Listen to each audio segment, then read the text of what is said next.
I'd like to call the meeting to order and we're going to do the Pledge of Allegiance in a moment. And I'd also like to say, call the meeting to order, explain for public comment, we will take a in-person public comment. You're so lucky tonight. First, and then Zoom public comment. I imagine there are Zoom people here on Zoom. And is there anyone here who would like to lead the salute to the flag? Thank you, Ken. Thank you.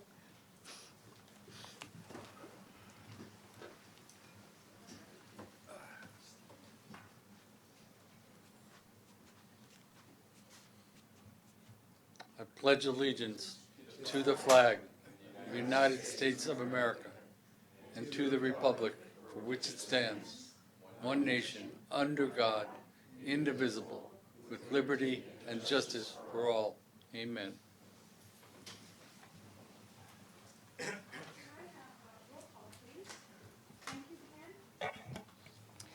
Councilmember Ding, Present. Councilmember Harrington, Present. Councilmember Barnett, Here. Vice Mayor Agramonte. Here. Thank you. Thank you very much.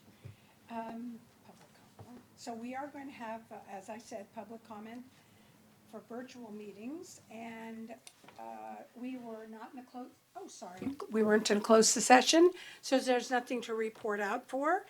And could I ask for someone to approve the agenda, please? So moved.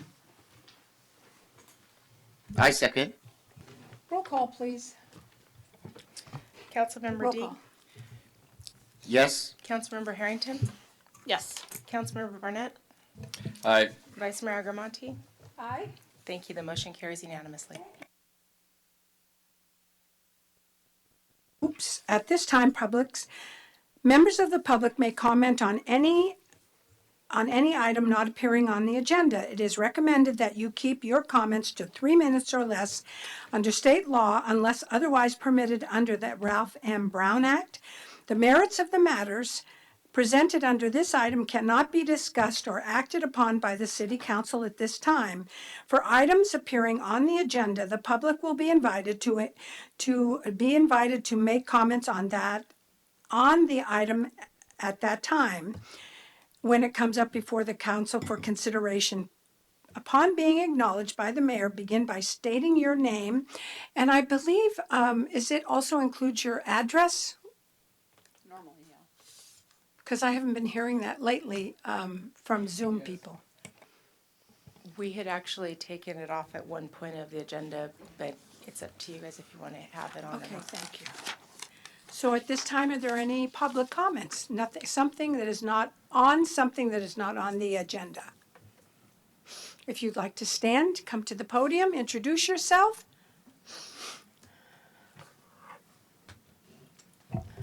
Hi, my name is Sinjin Bain. I live on Oak Lane. I'm concerned about the lack of commitment to safety regarding the Caltrans Broadway repaving project currently in process. Despite several discussions during prior council meetings, many comments from residents voicing concern about safety for families, seniors, and disabled, there's no action by council to this point, even though you all have acknowledged there are safety issues. I'd like to read a small segment from the staff report from the previous council meeting. Based on input received from City Council at this meeting, meaning the May 3rd meeting, staff has been working with the leadership of the Sonoma County Transportation Authority on the strategy for engagement with Caltrans leadership and the state representatives on potential Broadway safety improvements. Much research has been done across the nation regarding how and whether a more multimodal lane configuration can reduce speeds, reducing speeds being an important part of increased safety. Generally, where drivers perceive a more limited roadway versus an open runway of lanes, drivers will go more slowly. It has advantages over additional signage, as that signage can blend into a driver's vision over time. The previous 2 times this issue was discussed at council meetings, there was clear recognition by council members and staff that Broadway is an unsafe environment for pedestrians and bicycles. At the most recent meeting on June 7th, council was unable to focus and act on this issue, even with acknowledged timeline pressures. Staff provided clear data that 3-lane approaches with related increased signage would slow traffic and increase safety. The traffic engineer identified the simple next step of a pro forma study Caltrans would require for possibly changing to a 3-lane striping plan to reduce speed and increase safety. Council seemed a little unclear as to making the next logical step of doing the pro forma study, even with no dollar impact, actual commitment, or change to 3-lane striping. There are zero reasons for a 5-lane road, much less something dumping into the square. Additionally, during the previous council session, there were comments that were concerning. There was concern about the lack of notice to a meeting, potential costs, didn't feel prepared to make a statement. Regarding the notice, the same notice was given as to all council matters. It's not really an issue. The staff provided a very detailed analysis prior to the meeting with clear guidance for increased safety, and the appropriate support staff at the meeting was there. Detailed diagrams were made a part, not just narrative, and as previously mentioned, cost was removed and is an issue for the study. Finally, the previous survey from over a year ago was brought up saying that people seemed to favor the 5-lane striping. The fact that an inaccurate, unscientific survey was done over a year ago that indicated resident preference is not really relevant for what is fundamentally a safety issue. Council 100% owns safety, public safety. It's not something that's left to an old unscientific survey. In summary, Council was provided clear information by staff that to maximize safety on Broadway, it should be restriped in a 3-lane configuration, along with the next step, which is just to be in position to make this decision down the road, which is a pro forma study. But at this point, Council has not taken this step. I'd ask Council stay focused on what matters, public safety. To do this, I request that Council direct staff to execute the public study discussed at the prior Council meeting. Thank you very much for listening. Thank you. Thank you. Thank you for getting up and speaking. Have anyone else who would like to speak? Thank you. Just want to remind you, it's 3 minutes for your comment. Good evening, everyone. First, I want to thank you for your service, Mr. Kiff and Ms. Ferguson. And I'm going to pile on to that conversation with a slightly different perspective. My name is Donna Dombach. I live on Broadway. And I'd listened with a great interest last week at the council meeting. And I emailed you, each of you, and I'm reiterating my email tonight. I cannot tell you how many times I've had near misses myself crossing Broadway. And terrifying experiences, so much so that I do not feel safe crossing Broadway unless I cross at MacArthur, where there's a way to stop traffic, or at Napa, where there's a way to stop traffic. The yellow flashing lights fixed to the roadway are not visible during daylight hours, even for the most responsible and careful drivers, let alone reckless drivers who are speed down the roadway, which happens with a great frequency. I do understand that the council will be discussing the budget tonight with regard to a proposal that was brought forward for funding. And they will follow up on this restriping at an August timeframe. But I would just like to offer a perspective around uncoupling some of the conversation that happened last week. So I agree with Councilwoman Agramante that public safety is the major concern, and I agree with your comments. And I think that should be the near-term focus of this committee. We've seen a dramatic increase in pedestrian traffic in the last few years. As you know, there was a very substantial injury that happened in April. I was there when that happened. It was very upsetting to me. And I know that there are more businesses that are moving down Broadway. There's Hot Monk, there's Pete's, there's MacArthur Place, Layla, Wit and Wisdom. There are many younger families moving into the community. And we heard from someone at the last meeting that brought her child in her stroller up to this podium. So again, I'll reiterate, I would ask the council to uncouple the conversation around enhanced pedestrian safety, option B, from restriping, option A. I honestly believe that making cars stop is the only way we're really going to enhance safety. And This is also a prime example in Studley, at Studley and Fifth Street, which I know is on a future agenda. I've walked and driven my car down there, and going down to a single lane has not made it safer for people trying to cross traffic. What will help people is the same thing, is stopping the cars. So I would ask that the restriping debate, I think it is a moot point. I think there's a lot of literature and evidence out that's been years in the making that talks about that. There's a plan in place with Caltrans. I don't think it's the time for us to revisit that.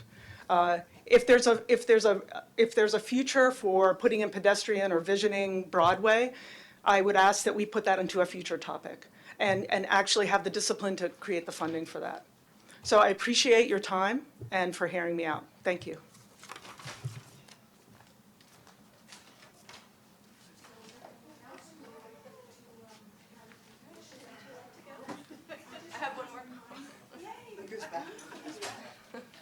Hi.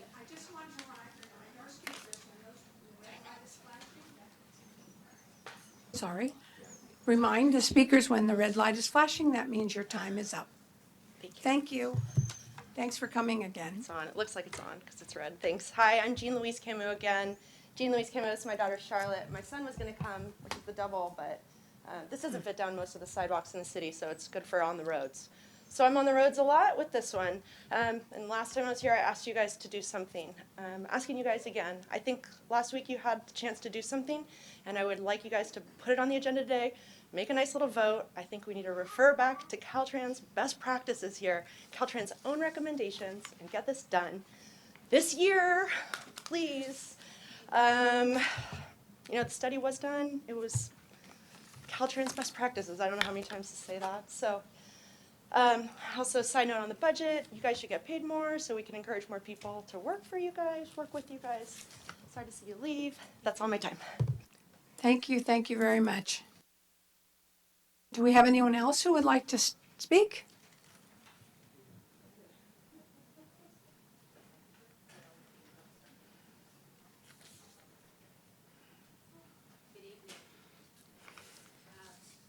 My name is Claire Silvat, and I live on Oak Lane. I'm disabled. Is it not on? Thank you. My name's Claire Solat. I live on Oak Lane. I apologize. I am disabled. In October of 2019, I became deaf in my left ear. In addition to not being able to hear on my left side, I have extreme tinnitus and am often unable to balance well enough to drive a car. As a result, walking is my primary mode to commute. I've lived in Sonoma almost 10 years, and I have to cross Broadway to go to the post office, to the pharmacy, to doctor's appointments, to the supermarket, and to the bank. Many of our neighbors and friends also have to cross Broadway with young children, people who are seniors, teens who are getting that first right to be able to go to the plaza or to school by themselves, and people who simply embrace the idea that it's better for the environment to walk or to bike rather than to use a car. As several of you noted at the last council meeting, it is often terrifying to cross Broadway. Imagine trying to cross it if you're Jean Louise with young children. Imagine trying to cross it if you're myself and you can't hear cars that are approaching from the left side. In April, after the serious accident that occurred at the Hot Monk, I reached out to all of you and I asked that immediately there be interim measures, whether it be signs that identified how fast people were going or remedying the broken signs we have that are supposed to identify how people are driving. Nothing happened. I was unable to come to the last meeting because of my disability. When the winds are raging as they were that night, and again today, as I said, I can't drive, I can barely walk. I was extremely dismayed and concerned by council's decision to push off this issue to the end of the summer. The failure to focus on the excellent work that was done by your staff and the elongated discussions of things, as other people have noted, while important, are not in the immediate time frame that we're dealing with right now. Earlier today, I dropped off a traffic hazard form signed by several of our neighbors as well as other individuals that casually were walking down the block that identified how important this issue is to us. At the bottom of this form is a statement. Would the neighborhood be willing to contribute to the cost of providing traffic calming measures? So not only is it appropriate to look for private-public partnerships for this work, it's actually encouraged by the City of Sonoma.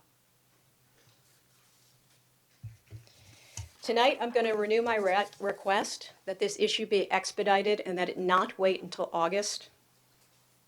As we have seen in the excellent traffic studies that have been submitted by the city manager and by Public Works, it has been proven over and over again that restriping to fewer lanes will in fact slow speeds down and make Broadway safer for both pedestrians as well as cars and bicyclists. Waiting until August may in fact make this a moot issue because there may not be time for Caltrans to do its review. There are no financial impediments to conducting the preliminary work that needs to be done, as members of the community have volunteered to foot the bill for this cost. As said earlier, public safety is not something that should be decided by a survey or by a popularity vote. It is the most important issue that this council is here to attend to. You have to stop. There are other people that would like to speak. I think what you have to say is very important, but I need to stop you. Absolutely, and I'm happy to wrap up. So again, I encourage you all, whether you require a special meeting or you can do it by unanimous consent in a written vote, to address this issue now. Thank you for your time. Thank you. Do I have any other people here for public comment? Thank you so much. Good evening, Mayor, members of council. Mark Bodenhammer here on behalf of the Sonoma Valley Chamber of Commerce. I am just wanting to recognize the work of our interim city manager, Dave Kiff. I'm not sure if this is his last meeting, but this is probably my last time meeting with Dave. I just want to share my experience. He really stepped in a very difficult time. That's a hard role, serving as an interim city manager, because you're only here for a short amount of time. And I think it would be kind of natural to only focus on things that were happening right now with immediate benefit that he's going to see the payoff for. But he really jumped in and is not just working on today, but making sure that we're moving towards the future. So just want to congratulate you on really just fabulous time working here, and really have appreciated the steadying force that you brought to the city in this time. Thanks, Dave. Thank you. Thank you. Is there anyone else who would like to speak? Seeing none, I'm moving on to presentations. My little announcement. Do you mind? Mayor, How about, oh, sorry. do you want to make sure that there's no one online? Oh, yes, that's right. Is there anyone? Oh, No thank one's you. raising their hand. I just, one last thing, I'd like to go on to number 2, meeting dedications. I don't know, does anyone have any meeting dedications from the city council? No? All right. And before we move on to presentations, I need to ask Mr. Kiff. There were a couple of comments. One was, I guess, the end of summer. The project's going to be delayed until the end of summer. If you might comment on that, and then there's another question that someone asked. So thank you, Madam Mayor and council members. I know later in the evening you talk about your third quarter planning, and we do have the Broadway item being brought back at your first meeting in August versus the second meeting. So it's that's Monday, August 2nd. I know that Director Ferguson is working already to implement the study required by Caltrans, so there hasn't been a delay on that. That's what I know about that issue. Thank you. And the other thing I think woman with the beautiful baby asked if we could just put it on the agenda right now and vote for it. Would you explain that, and it happens in the movies, but it can't happen here? Correct. But I The understand. Brown Act would direct that you can't place things on the agenda the night of the meeting unless there's an emergency. You have to make a finding associated with emergency. Thank you. I just wanted to explain that to everybody.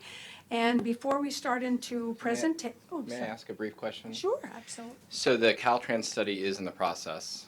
Yeah, let me make sure Director Ferguson knows more about it than I do. Yeah, Vice Mayor Agramonte, council members, the traffic engineering consultant that attended the last council meeting via Zoom is proceeding with the synchro analysis that Caltrans required that would show traffic impacts with Broadway at 3 lanes. So that part is proceeding. Great. And then the council asked staff to do public outreach before the August meeting so the community will know that restriping Broadway is back on the table. Will that be? That's right. Is that still the plan? That's right. And Sarah Tracy is not here this week, but she has that on her list to start as soon as she gets back next week to roll out some additional public awareness of this discussion. Great. Thank you. Thank you. Thank you, Mr. Kiff. And I'm now on to presentations. And before we go to 3.1, Councilmember Amy Harrington would like to share something. And so this falls under council member comments, if I can move it ahead in the agenda. So maybe people have seen that I have resigned my position as of July 1st, and I just wanted to say how much I have loved being on the city council for the last 5 years and how amazing the city council members I have worked with and the city staff have been. And I just, a lot of things that get done do not get talked about. So I thought I would just mention a brief thing about my colleagues here today. Jack Ding stepped up in the middle of a pandemic when no one was willing to run for elected office and put his name on the ballot, not knowing what would happen. And he is here today. And he also ran in the prior election. So he went door to door and did everything it took to get on this dais. And I am so proud to be here with you. Madeline Agramonte is a lifetime dedicated public servant who has served on so many boards. And she got us a free bus in the town of Sonoma and also free shuttles for homeless people from where they get food in Sonoma to Los Guilicos, and also accomplished bringing recycling to our town. Kelso Barnett knows more about historic preservation than anyone I have ever met and has taught me so much about land use policy and historic preservation and the history of Sonoma. And that doesn't even include the wonderful colleagues who aren't on the council anymore. So I just wanted to say, raising the minimum wage, establishing an affordable housing trust fund, using hotel tax, those were ideas I brought forward and were supported by my colleagues, and we made those into a reality. And those are things that I think will impact the hardest working people in our town for decades to come. And I'm so proud of everything we've done. And I am excited /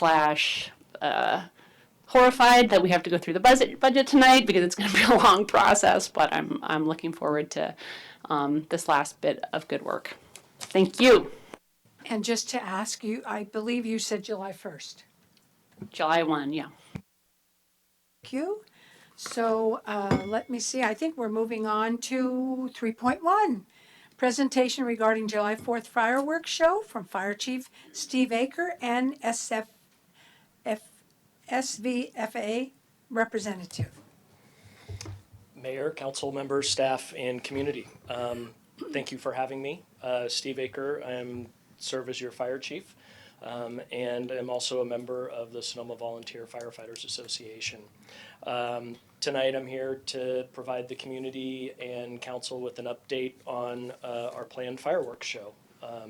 This is a long-standing show that we know is nearly 50 years old and was something that former Fire Chief Al Mazza and a group of dedicated volunteers brought to the community after a number of very significant fires that were caused by, at the time, so-called safe and sane fireworks. And they felt that having a fireworks show that was put on by professionals in the safest manner possible was better for the community. It was a way for the community to gather and see a very wonderful show but it was safer for the community. It was safest for the community, and that was the biggest priority. So that priority continues for us today as the Sonoma Volunteer Firefighters Association as we look to put on our annual show. Fire safety and the safety of the community is our utmost priority. And we will not go forward with a show if it is deemed to be unsafe. Many times in the past, we have delayed the firing of the fireworks show due to weather conditions, and we will not hesitate to do that again, as in every year.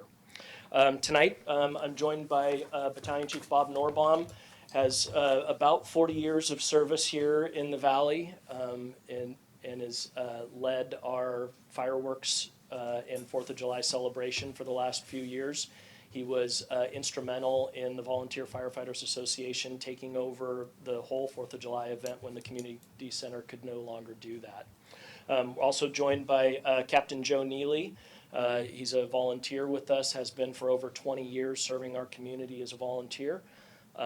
Joe is one of our 3 pyrotechnic experts who designs the show and ensures that the show is put on safely and without hitches. So they're here in case there's any technical questions that anyone might have. So you know, we've certainly heard and are aware of some of the concerns that that a few people within the community have brought forward regarding this year's show. We have heard concerns about the drought and fire danger, and certainly we are in a drought, and a very significant one. We have, as an organization, we have taken water conservation measures that unfortunately we're familiar with. You know, we went through a prolonged period of drought from 2011 to 2019, so we're used to conserving water. We've implemented those measures, and we put on fireworks shows each of those years, and we did it safely, and we did not have any incidents with those shows during droughts. This year, we understand that, you know, it is an early start to the fire season in conjunction with the drought. We're monitoring the weather very, very closely, both long range as well as what we do leading up to the show and the day of the show. We have our own fire marshal, we have the state fire marshal, state parks and CAL FIRE, as well as our 3 trained pyrotechnic experts that any one of them can stop the show like that if the weather is not deemed to be safe for us to put on the show for the community. You know, we found again that through very recently, last year, we were unable to put on the fireworks show for the community due to COVID. And we found very immediately that there were a number of increased fire activity and fireworks activity throughout the community because there wasn't the community show that we were able to put on. So, and we found that in other communities as well that do not put on a community show. Their use of illegal fireworks is much greater than ours. Next, a little bit more on the drought, briefly. I know we got a full agenda tonight, so I'll try to keep this brief, I'm sorry. So for the first time this year, we're actually going to use reclaimed water from the Sonoma County Sanitation District. So we normally use about 15 to 20,000 gallons of water to wet down thoroughly the fields in Vallejo's home and the state parks. And for the first time this year, we're going to use reclaimed water that would otherwise just be discharged into the bay. So we're not going to use that valuable resource that when we're asking everybody else in the community to conserve, we're not going to use that water. We're using water that would otherwise be discharged. We also have a longer range weather forecast already for the 4th of July, looking like it's going to be partly cloudy and low temperatures in the low 80s. So all of that bodes well for right now.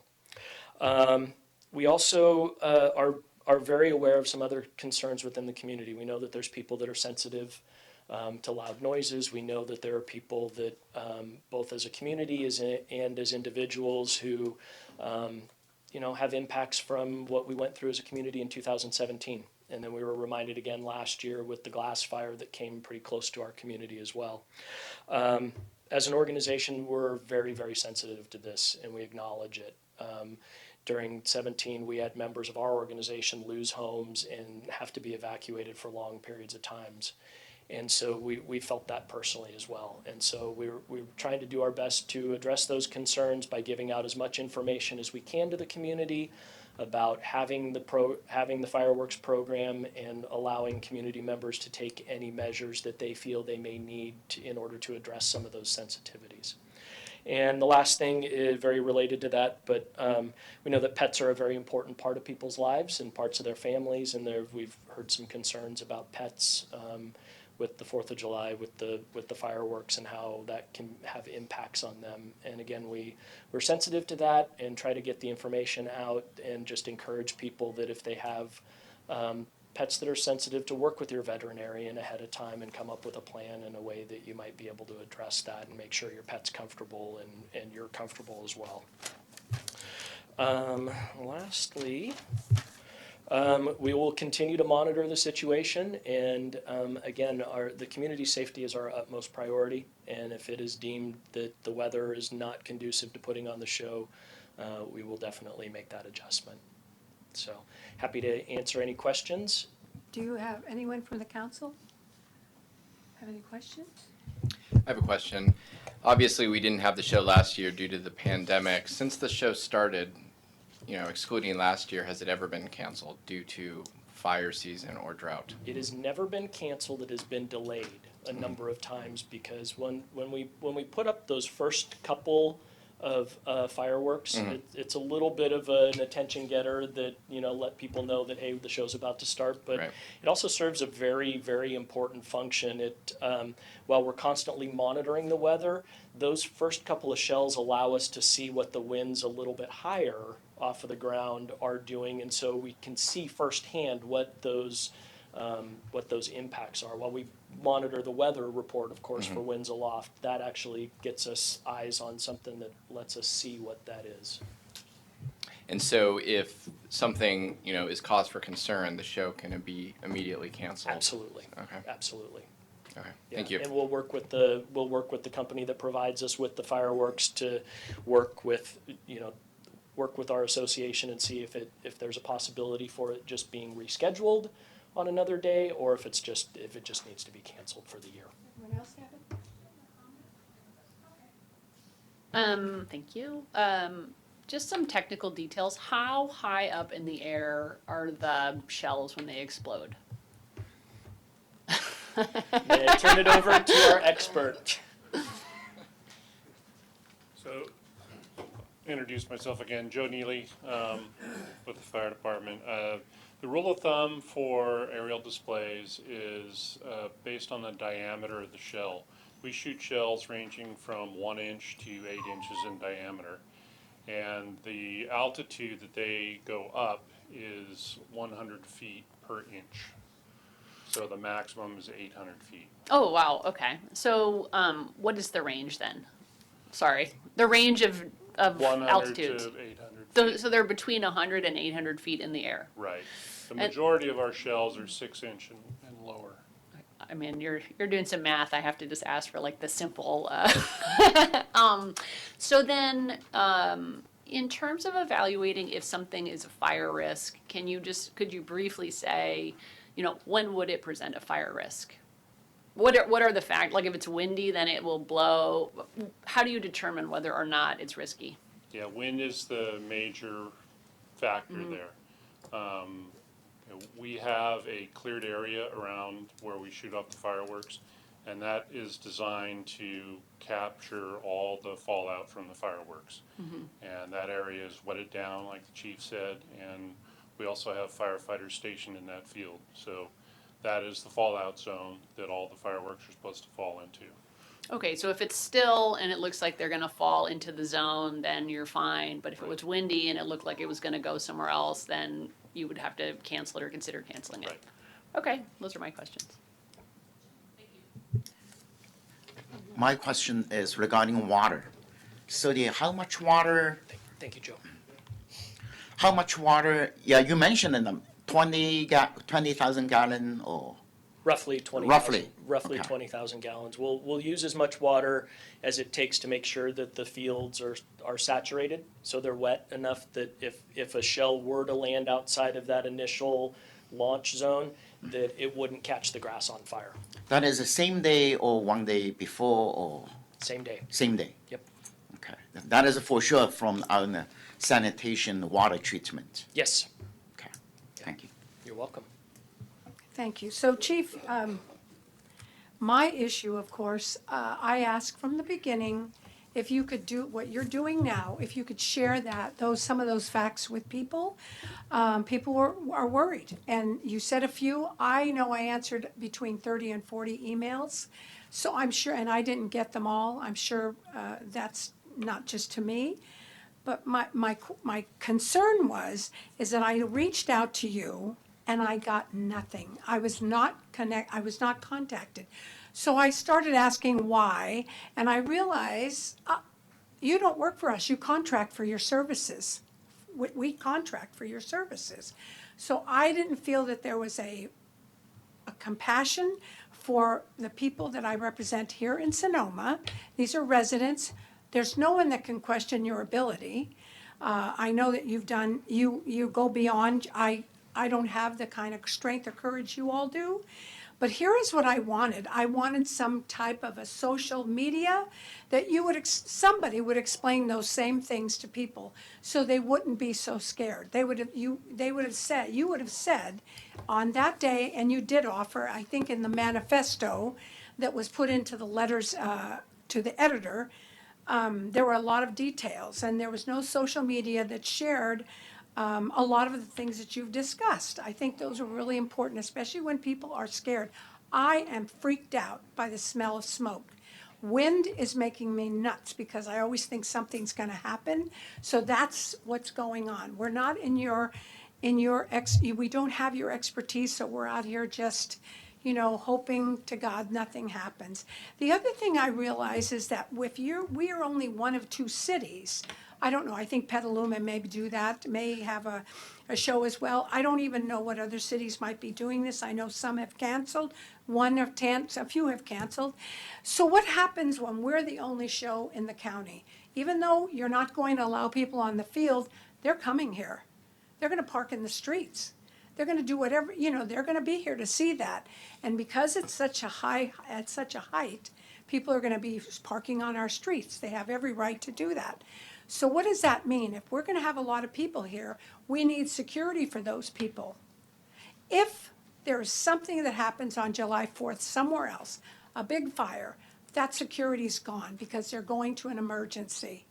So those are the things that really I wanted someone to speak to. I think there was one line that said in what was the letter to the editor that if we find that the weather is not permitting, we will not do it. That was the one thing that I felt for me was really important. I don't know who read through that. I joked with Mr. Kiff. I said, I don't read anything over 3 paragraphs, which is certainly not the truth. But I just want you to understand that I think social media is so important, even for someone my age. I want somebody to allay my fears. And maybe another situation you will do a better job of doing that. And it's not just at you, I got crickets from everyone. So, and people that I have volunteered with. So I just wanted to share that with you. And, I was disappointed. Nobody got back to me until recently. So thanks. Thank you for your presentation. May I have a chance to respond? Yep, sure. So as I said to you in an email and tried to reach out personally, I apologize to you for not meeting your expectation in terms of personally responding to you. I know there was a number of email communications where there were back and forths from members of our team and others trying to provide some of the information that was requested. I know for our social media, we don't have the luxury to have a full-time social media person, but what we do have is we did put information out on our volunteer association's website and have tried to, we had 2 different letters that went out to the community via social media and the newspaper. So, you know, we're always interested in trying to do the best we can for the community and keep them informed. And we'll certainly go back and take a look and see how we may better coordinate that dissemination of information. And the last thing I'll say that I want to say is that, you know, we are not just a contractor with the city, and that doesn't feel good to me. That is not how the Sonoma Valley Fire and Rescue was formed. We were a partnership, and we started as a JPA over 20 years ago. I serve this city just as proudly as I serve the unincorporated areas of this community. And Well, I shared with everyone that we have Did- also, and then one last thing, I apologize for, in response to the inquiries that we've had as an organization, we have had a captain reach out to every single person that has called or emailed our organization with any sort of concerns about the 4th of July and fireworks. So I feel like we have done, you know, maybe not a perfect job, but we have been responsive as best that we can. Well, I'm pleased, I'm glad that you're here. And as I said, you know, I've done things with your department, and I felt really welcome. And, but it really was disrespectful not to even, you did answer me, you know, maybe because of the chain of command. And you did reach out to me. We sort of did a tag thing today.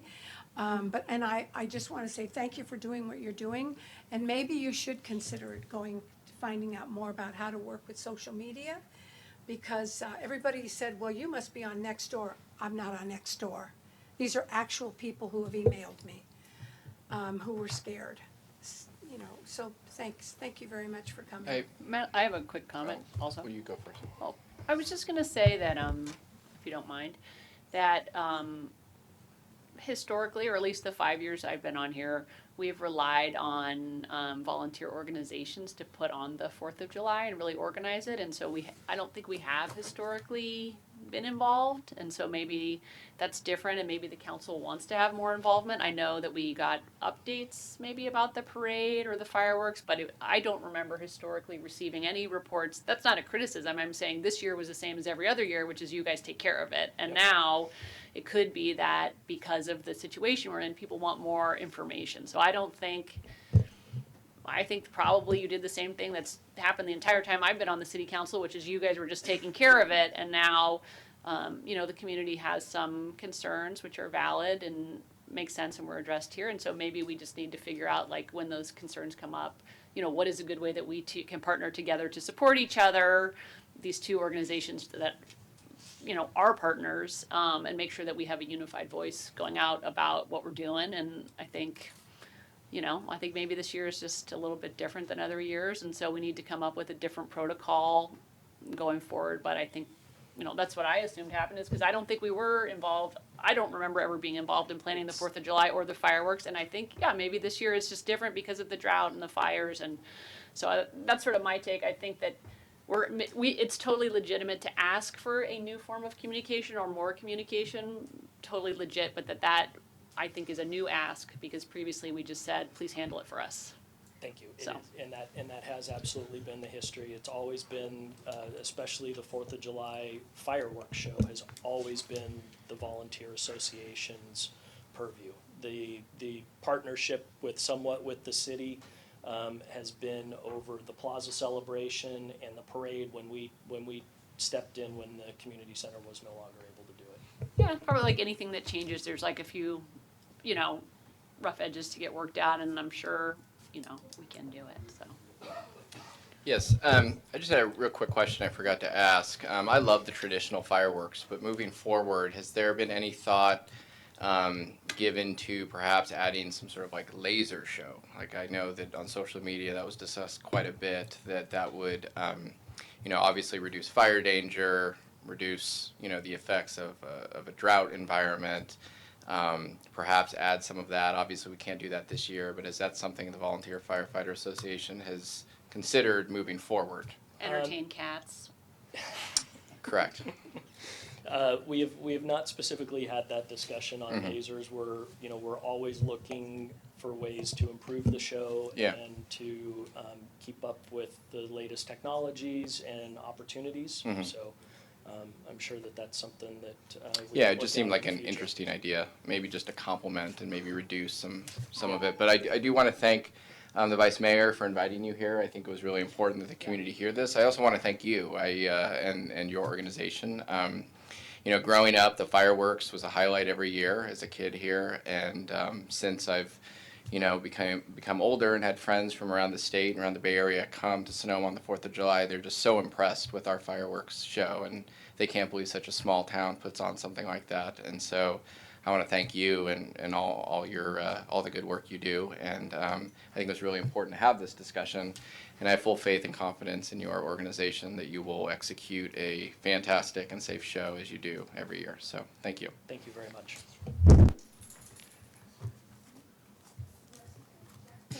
A very technical question. I know that this event is sponsored by the nonprofit organization. I pretty much for sure you have the insurance, the liability insurance covered. Do you have any additional insurance covered for the fireworks show? Yep.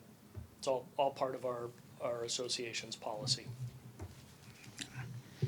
Do you know how much? All right, that is the general one. Yeah, that is it.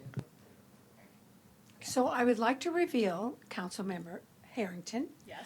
for 2 or 3 years, I was given the important job of cleaning up on the 5th with the Girl Scouts and the Boy Scouts and other volunteers, and I really enjoyed it. Of course, my husband and I couldn't work together because I was telling him how to pick the papers up. But I had a wonderful time, and I really appreciate the hard work. We just have, we had a little dust up here, so now you've heard what I feel, and I appreciate your listening and sharing. Thank you, and thank you, Amy, for your service and leadership over your time on the council. We're going to miss you, but hopefully you're still in the community, and we'll see you there.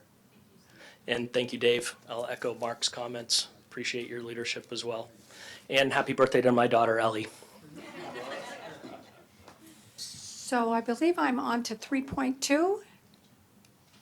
So, Madam Mayor and council members, because there's enough on this agenda, I contacted the PG&E rep, and there's a possibility, I don't know if this is an open secret, that we may have to meet again tomorrow to finish up the agenda. Right. So the PG&E rep is prepared to do that presentation tomorrow, because 2 in a row is a lot. Oh, great, thank you. Okay. Thank you so much. So at this point, we're moving on to 4.1, discussion, consideration, and discussion, consideration, and possible action to approve fiscal year 2021 City of Sonoma operating and capital improvement budget with the following resolutions, and I will turn this over to those in charge. So, thank you, Madam Mayor and council members. What we thought we'd do, because this is, I think, the first time that we've been able to spend too much time with the budget, hopefully not too much, is kind of thumb through this binder in front of you just a little bit, just to show you what's here. We're not going to do a presentation beyond that, and then would certainly welcome your questions. And I know, just because it has been so busy, if you felt like you had some questions and weren't prepared to adopt the budget tonight, again, that's what tomorrow may be for. We do need to adopt it before June 30th. That's ideal. So with that, I'm going to start just a little bit, and then Sue Casey is going to assist me. So in your binder, the standard things that my city manager brain asks council members to look at is the budget message, and that's the first section, which generally can be summarized by saying, we're doing pretty well. We had certainly a tough hit with the pandemic. We had to use reserves. We were thankful for the federal stimulus bill, which sent Sonoma $2.64 million. That was vital in filling up our reserves. So we're very thankful for that. And overall, we think This is a fairly conservative budget revenue side and modest expenditure side. We are proposing some significant one-time investments, such as critical software security, security software to make sure we're not victims of ransomware attacks. There's lots of ways to protect ourselves there. We also want to look at a better way of processing permits that's easier for the customer, and also a better financial system. So we kind of use this federal stimulus bill as an opportunity to take care of these one-time needs. And then the rest of your budget is the broader financial summary, which you'd see everything from revenue estimates to the staffing positions to the proposed changes in the staffing positions. The last page of that, 47, is the reserve summary. An important page, an important graph where you see we're coming back to where we would have been, say, in fiscal year 18-19. I think coming back thoughtfully and carefully, not all the way back, but there's much we don't know today sitting here on June 21st, and that is there's a lot going on in the economy right now, a lot that we can be excited about, but we just don't have those numbers in. You'll have those numbers within weeks, if not a few short months, and that can change the reserve picture significantly, and significantly to the better. But as of the proposed budget, it's fairly conservative in that regard. And then the next section of the budget shows all of the departments, including some organizational charts. Everything from your own council budget to the city manager's budget to planning, building, and finance, public works. And then the latter part of the document, starting with page 117, is the CIP, otherwise known as the Capital Improvement Program. That's something that Director Ferguson pulls together. There's great summaries in there to show exactly what we're proposing to spend for improvements to the community, including the Broadway safety element item that was mentioned previously. And then lastly, I won't go through these much further, but our enterprise funds and our special revenue funds. And we'd certainly welcome your questions, whether you want to dive deeper into some things or had different types of materials for us to present instead. Again, this is kind of our first time in explaining it to you, so we're anxious to hear if you had any comments or concerns or wanted things brought back to you.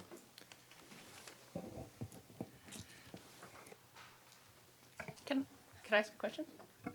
Yes. Okay, so on the $300,000 for the new cloud-based electronic permitting, budgeting, accounting software, is that to replace the Springbrook? Yeah. We would like to.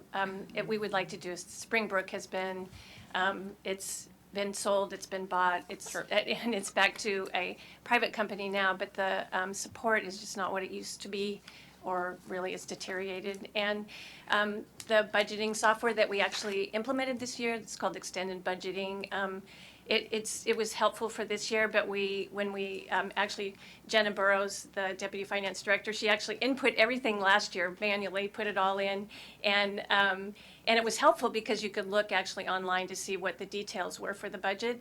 And then when we input the new budget this year, it's gone. Oh, God. And they said that the system was designed that way. And so, unfortunately, it's saved. I mean, we have it. We have a paper copy of it. But just things like that. It's like, how could it be a budgeting software if you can't see what your detail is from year to year? So there's just things like that we know there's other systems out there that are better. And so we definitely want to at least explore other opportunities. Wayne, our building director, he would love to get a electronic permitting, and that's really, I think he's ready to go on that, and that's part of the. But it'd be nice if we could find a system that had everything. So. Oh, okay. What is so I know we've talked about this before. People have said Springbrook is sort of outdated, and there's moms.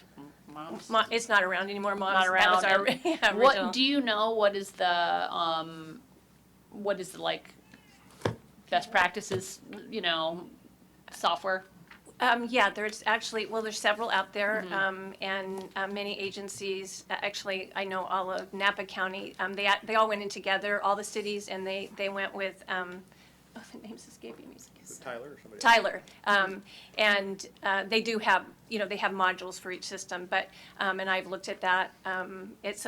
It's a very robust system, and it's something that you can do module by module, so that you could do your main modules, and then there's add-ons. And so there's ones out there that are much more robust and have been around for a long time, so. And then I know that we had a problem before your time of people not being fully trained on our system. What's the training like for this? Are we going to make sure people get trained? Is there a budget for training? Yeah, so that's, we haven't really priced it. That was just our thought that we would like to go to a new system, and possibly we might have to save up for a couple years to go to a new system. I don't see. know what the cost is, and possibly we could do it in 1 year. But it takes 2 years to get a system in, and then training on so everybody knows how to use it. And that's always part of the implementation process. And why is it better to set the money aside instead of leave the money in general in the reserves, and then when you figure out what you want, come back and do a budget adjustment? We could do it that way. I don't know if possibly we could afford it this year with the 300,000. That might be a possibility. Again, we haven't priced it out, and we just it was just a preliminary thought that now with the extra funding, that might be something that it would really benefit the city to do something like that. So okay, thanks. Council? Yes, thank you, Vice Mayor Agramani. The Federal CARES Act, I believe there are strings attached with some of that funding. Are all the projects that you're proposing with that money, acceptable under that legislation? Yes, and the CARES Act was separate. We've already received those funds. It was just a really small amount. It's So the what's federal it's funding. the new one? That's the old one. What's the new American Rescue Plan? American Rescue? There's a lot of different ones these and days. there is a lot of strings attached. One of the uses is lost revenue, but there's a lot of documentation that has to go to it. And it's interesting, since they first came out, there's more documentation, being added. But we're very aware of it, and we're monitoring. So there's things that we're going to have to, make sure that we're crossing our T's and dotting our I's to get the funding. And is that all sort of fungible in the sense that if we just put it all in the reserves, but then we spend more general fund? I mean, is there a way, even if the strings? Do you understand what I'm saying? The strings are attached, right? But Right, and we have, the amount that we're getting is we can document the lost revenue for that, and it's all Okay. in the general fund. Okay. Okay. And then obviously a significant part of the budget, whether it's public safety or staff, these are all contracts that there's not a lot of obviously discretion up here. But when it comes to the community services, the top 4 nonprofits that we support for our important community services, are those all within that budget? And thank you very much for sending those line items today. Are any of those contracts? Like, for example, I know that for a few years we had 3-year contracts with the Vintage House Community Center. Are those up at this point? Yes, they are. They actually, the 3-year contracts were up in 2020. Okay. They did a 1-year extension last year, and we were going to do it, 3-year contracts, but we could do 1-year contracts. Okay. If you want to, discuss it this year and talk about, how much each agency gets. Right. Those are 4 major community providers, community services. Right. Yeah. So that's my question, that we're not locked into any of these contracts on the community services part. Okay. You'd probably want to then, when the budget is ultimately adopted, direct staff to just complete 1-year amendments rather than 3-year amendments, if that's your preference. The way that recommended action is set up for item 2, the resolution, is most of them are 3-year amendments. Okay. Thank you. I have go ahead, Jack. Oh, okay. So on the recreation partners, we have, on recreation in general, we have I'm trying to think of what the right word is, the rule. The policy? Policy, thank you, of spending 1.5 of certain general fund revenues per year, and I think it's 80% to recreation and 20% discretionary, is that right? It's a little more, 90 and 10. 90 and 10, Yeah. okay. So I guess I'm wondering, why is it better to have a set dollar amount instead of saying that each of the partners gets a certain percentage of whatever that amount is? you know, that, and again, I wasn't here when the policy was adopted. Neither or was you know, I, when, or when they did the study session on it. Yeah. And so, I think that you could definitely take a look at the policy, and if there's ways you want to change it. I mean, parts of the policy are outdated now because some of the things aren't relevant anymore. So, we could definitely take a look at that. And again, it might be something that we want to do this year, to decide, I mean, I think what they did is they took an average of what each of those agencies had gotten through the years, and that's how they decided how they would be funded. So, I think that's certainly at council discretion on how they would want to fund those agencies, so. Yeah, because I would think that if it's supposed to be 90% of whatever that dollar amount is, then just assign a percentage to each one and have them get that amount each year, and then it's inherently tied to our revenues. It can go up or down, but it's not. Right, and that's certainly your.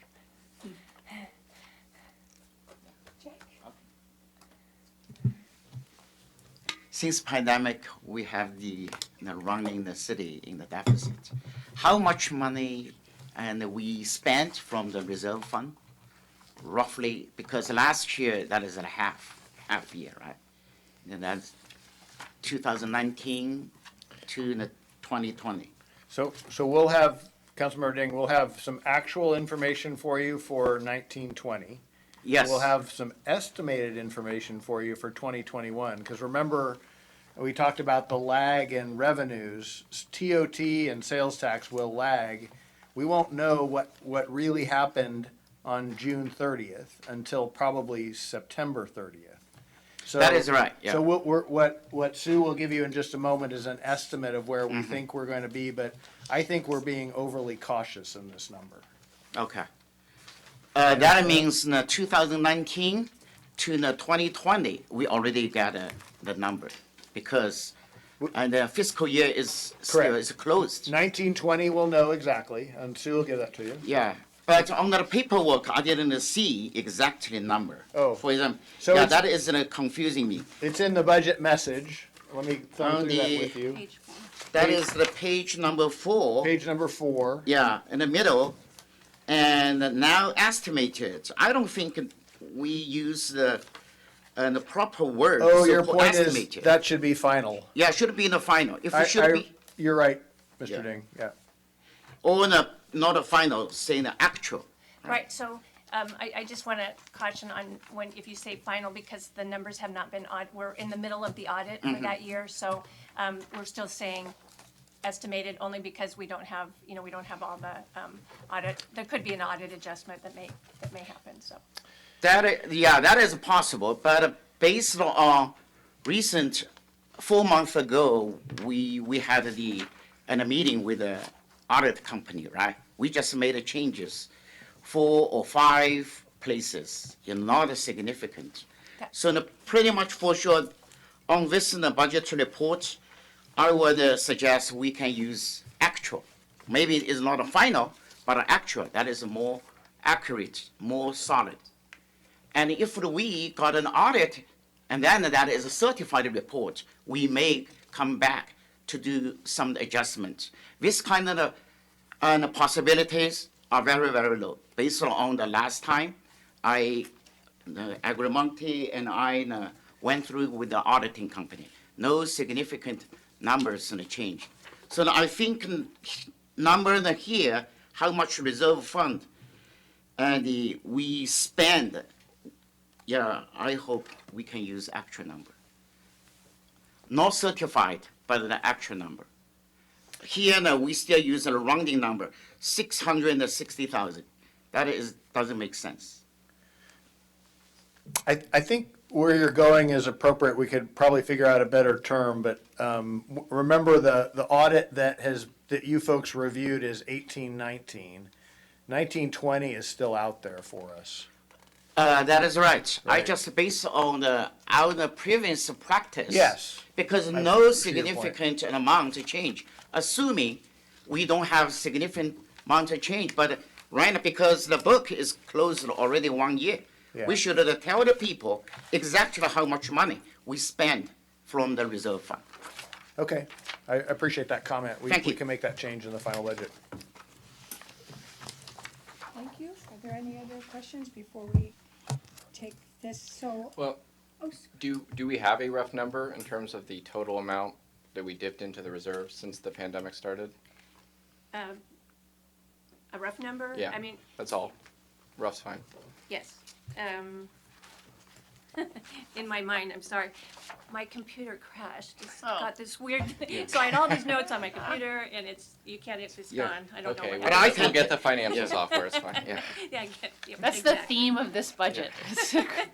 Unavailable So, data on the number computers. that's sticking in my head is with the federal funding, we will have used 980,000 of reserves with if we put the federal funding. Is My that right? microphone just died. Well, that was actually my question. So you already included the federal funding from the Recovery Act?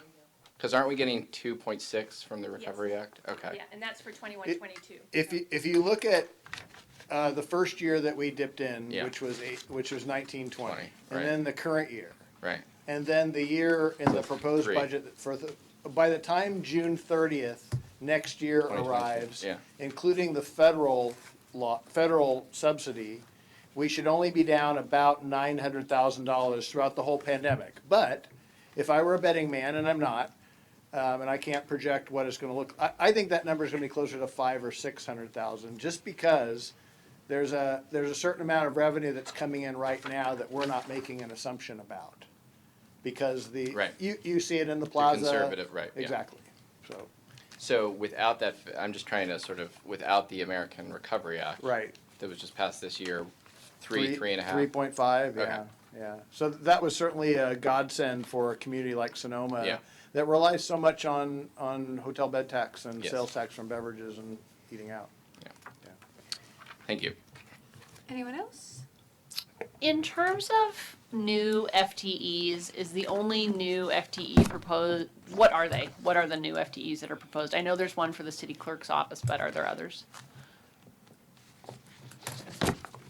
Or part-time employees? So it's not really a new FTE, it actually combined two part-time positions into, so we don't have those part-time positions anymore, it combined it into a full-time equivalent. So we're really just taking Who two were they? part-times. Huh? Who were they? Or were they, well, one was the senior management analyst in community activities, who, she's actually now in the senior management analyst in the city Are manager. we talking about, it's easier if you just say their name. Are we talking about Lisa Jansen? Yes, Okay, yes. all right. Okay, And so we did not refill that position.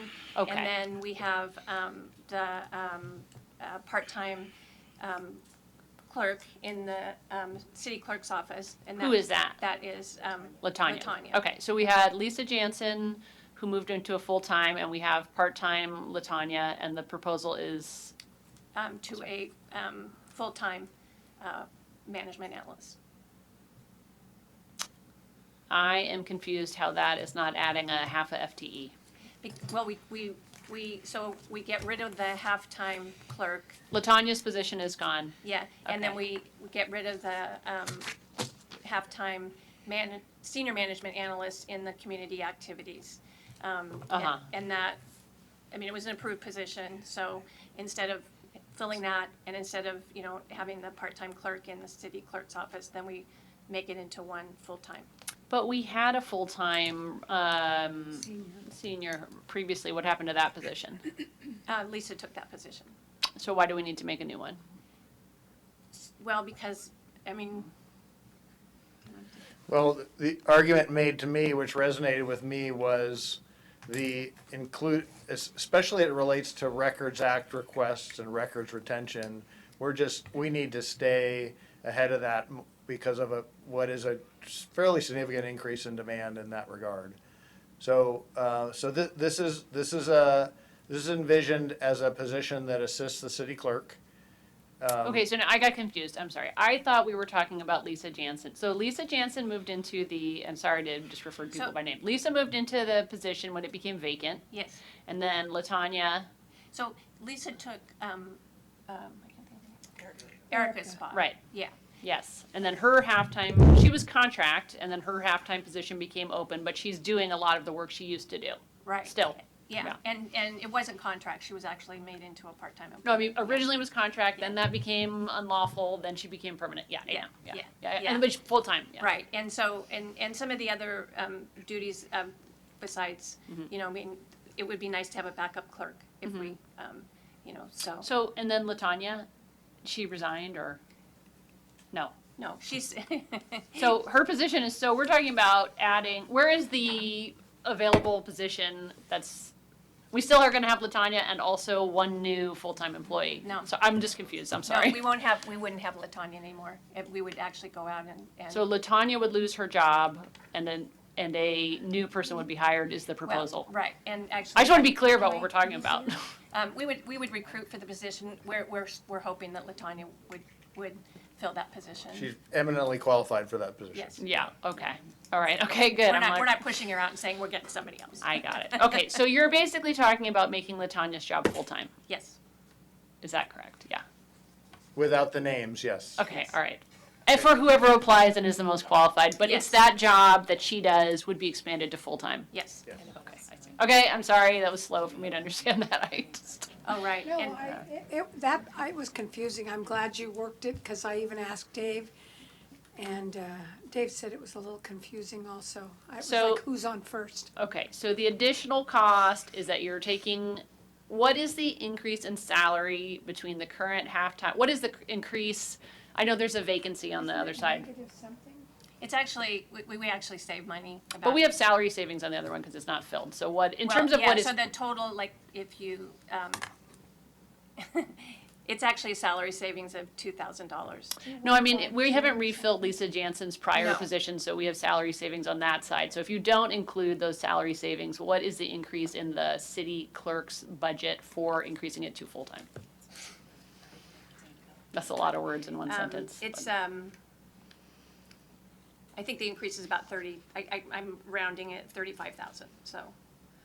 It's 35,000 with retirement, all in. Oh, so no, that's not right. So if you're not gonna include Lisa's position, the Right. amount that we paid out for That's that, right, which was yeah. quite a bit. If we eliminate that position and just say we're gonna add a 0.5 Right, to, Right. what is that? So it's about 95,000. Oh, okay, so it's a Yeah. $95,000 increase in the city clerk's office. Yes. Okay, I got it. Thank you.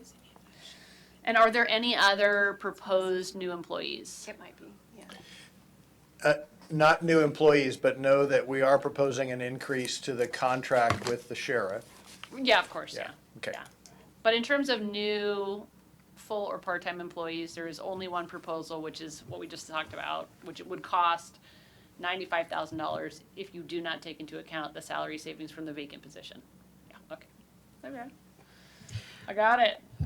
How many the people for our city staff belong to SUIE and SIEU? SEIEU the union, and we have responsibility to increase the salary from the next fiscal year. I think it's like 18, right?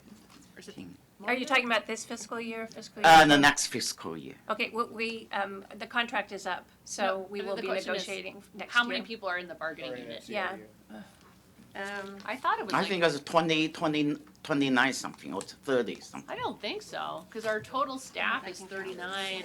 Yeah. I think it's like Just 20. only, Well, give us a few minutes. Okay. Okay. So, We can continue to take questions as we work on that one. and so I just wanted to remind everybody, we sort of said we would set 45 minutes for this, so I don't know where we are, I don't know who has a timer, but I just know that we still are going out to the public. So if you're comfortable or you have another question, it's, obviously, it's your responsibility to ask. Thank you, Vice Mayor. The increase with the sheriff's contract, that was part of a negotiated agreement that was passed by this council last summer, right? So that's just a standard increase that is that's contractual. Yes, certainly the position-related costs, sorry, separate out the position-related costs. Whenever you say, hey, I want a CSO and a deputy, they all come with a cost. That's what's not negotiable. The city can kind of select from the choice of how many deputies we want working. We usually certainly take the chief's recommendations and reflecting that. So there are specific requests beyond the negotiated contract from last summer. We didn't make any new requests this year, except I'm flying blind here without knowing. Orlando, Chief, you may be able to help remind us. I was on the contract, Okay, and all right. the chief could talk to about it too. So basically, when we reviewed the contract, there were, I want to say, at least 4 years where there were no increases from the sheriff for various reasons, and I think they got state or federal reimbursement, which they pass along those savings to us. So I think the effective increase was like maybe 1% or nothing for multiple years. And then last year they proposed an 11% increase, and they pass on their administrative costs to us directly, and also they negotiate with the sheriffs, with their union, for whatever their raises are. So we had almost no increase, and then they wanted an 11% increase. We didn't agree to that exactly, and so we eliminated the CSO, we eliminated the school resource officer, and we made cuts instead of taking the 11% increase. The sheriff's office told us that their minimum staffing, which they require, is 2 officers per service unit per shift, and that we are 1 unit, the city of Sonoma, and so they won't go below 2 officers because that's what they require to be safe. And so we are staffed with however many it is, the chief could tell us the number of officers so that people can take days off and things like that. And so they have a formula which is in compliance with some accounting rules that maybe Sue knows what they are, but how they pass on administrative costs to us. And a lot of the costs that got passed on to us, very large increases last year, were related to how they calculate administrative costs. And then also they got software whereby not all of the services they do for us are covered under the contract. So like people that investigate certain crimes, their time is charged hourly, and they used to not have the software to track that time, but then they got it, and so then they were able to actually charge for those services, which they were supposed to charge for before, but did not keep track of their time. So there were like all these little things that happened, but last year we took cuts where we could to avoid the increase. I don't know if the chief wants to add anything to that. So if we have Wait, no, do we have an SEIU number? Oh, we're still I looking, think sorry. it's 28. Yeah, but it could be 29. Yeah, so. Yeah, thank you. Yeah, the reason why I mentioned this question is, I saw that they increase each year because by contract. And what I concern is non-union staff, and also it's a high level, you financial director, and the city clerk. So I haven't seen previous year the budget see any increase. Maybe you can do some research, see if it's possible what kind of level you are, what is the reasonable and the rate you can consider. I'm glad to see I didn't see that, but it doesn't mean that it makes sense.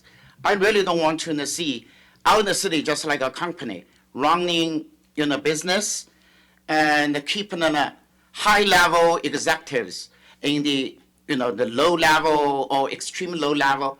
It's not healthy in the long term for the city's operation, because you are looking around and some other opportunities. I don't want to see that. I think what we've done before is that whatever raise we negotiate for the frontline workers, the management has kind of like a me too, and they get the same thing. So if it's 3% or whatever it is, then management gets the same thing, but that's tied to the contract negotiation. So they kind of wait until whatever the frontline workers get, that's what management gets it. And that is in this proposed budget. Okay. All right. Yeah. okay. Okay. Thanks. So are we just still on number 1? Yeah, but actually, number 2, and the essence of it is what Councilmember Barnett mentioned. That's what duration of contract you would like to see. I see. 3 years or 1 year or something else. Okay, thank you. So if there aren't any other questions, I'll move on to, I'd like to open the public hearing.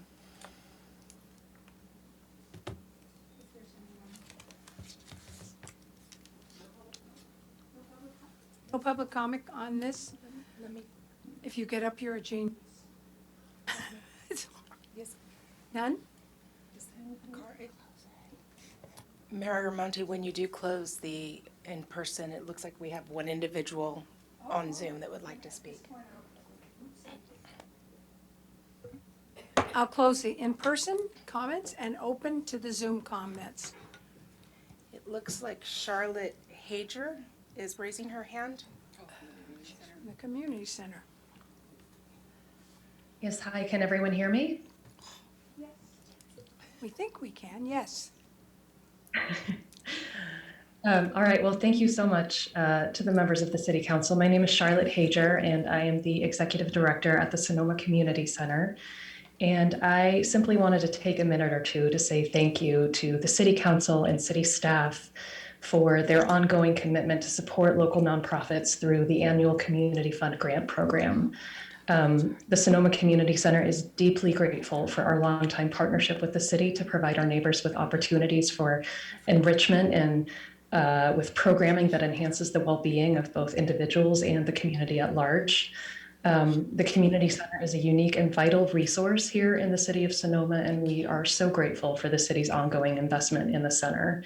And I also want to thank you for incorporating funds into the city's capital improvement budget to underwrite the construction of 2 universal electric vehicle chargers in our public parking lot, which are currently being installed by Tesla alongside 8 additional Tesla superchargers. Our universal vehicle chargers will be some of the only ones publicly accessible in the city of Sonoma. And we're just really proud to be working both with the city and with Tesla to be able to offer these to the community.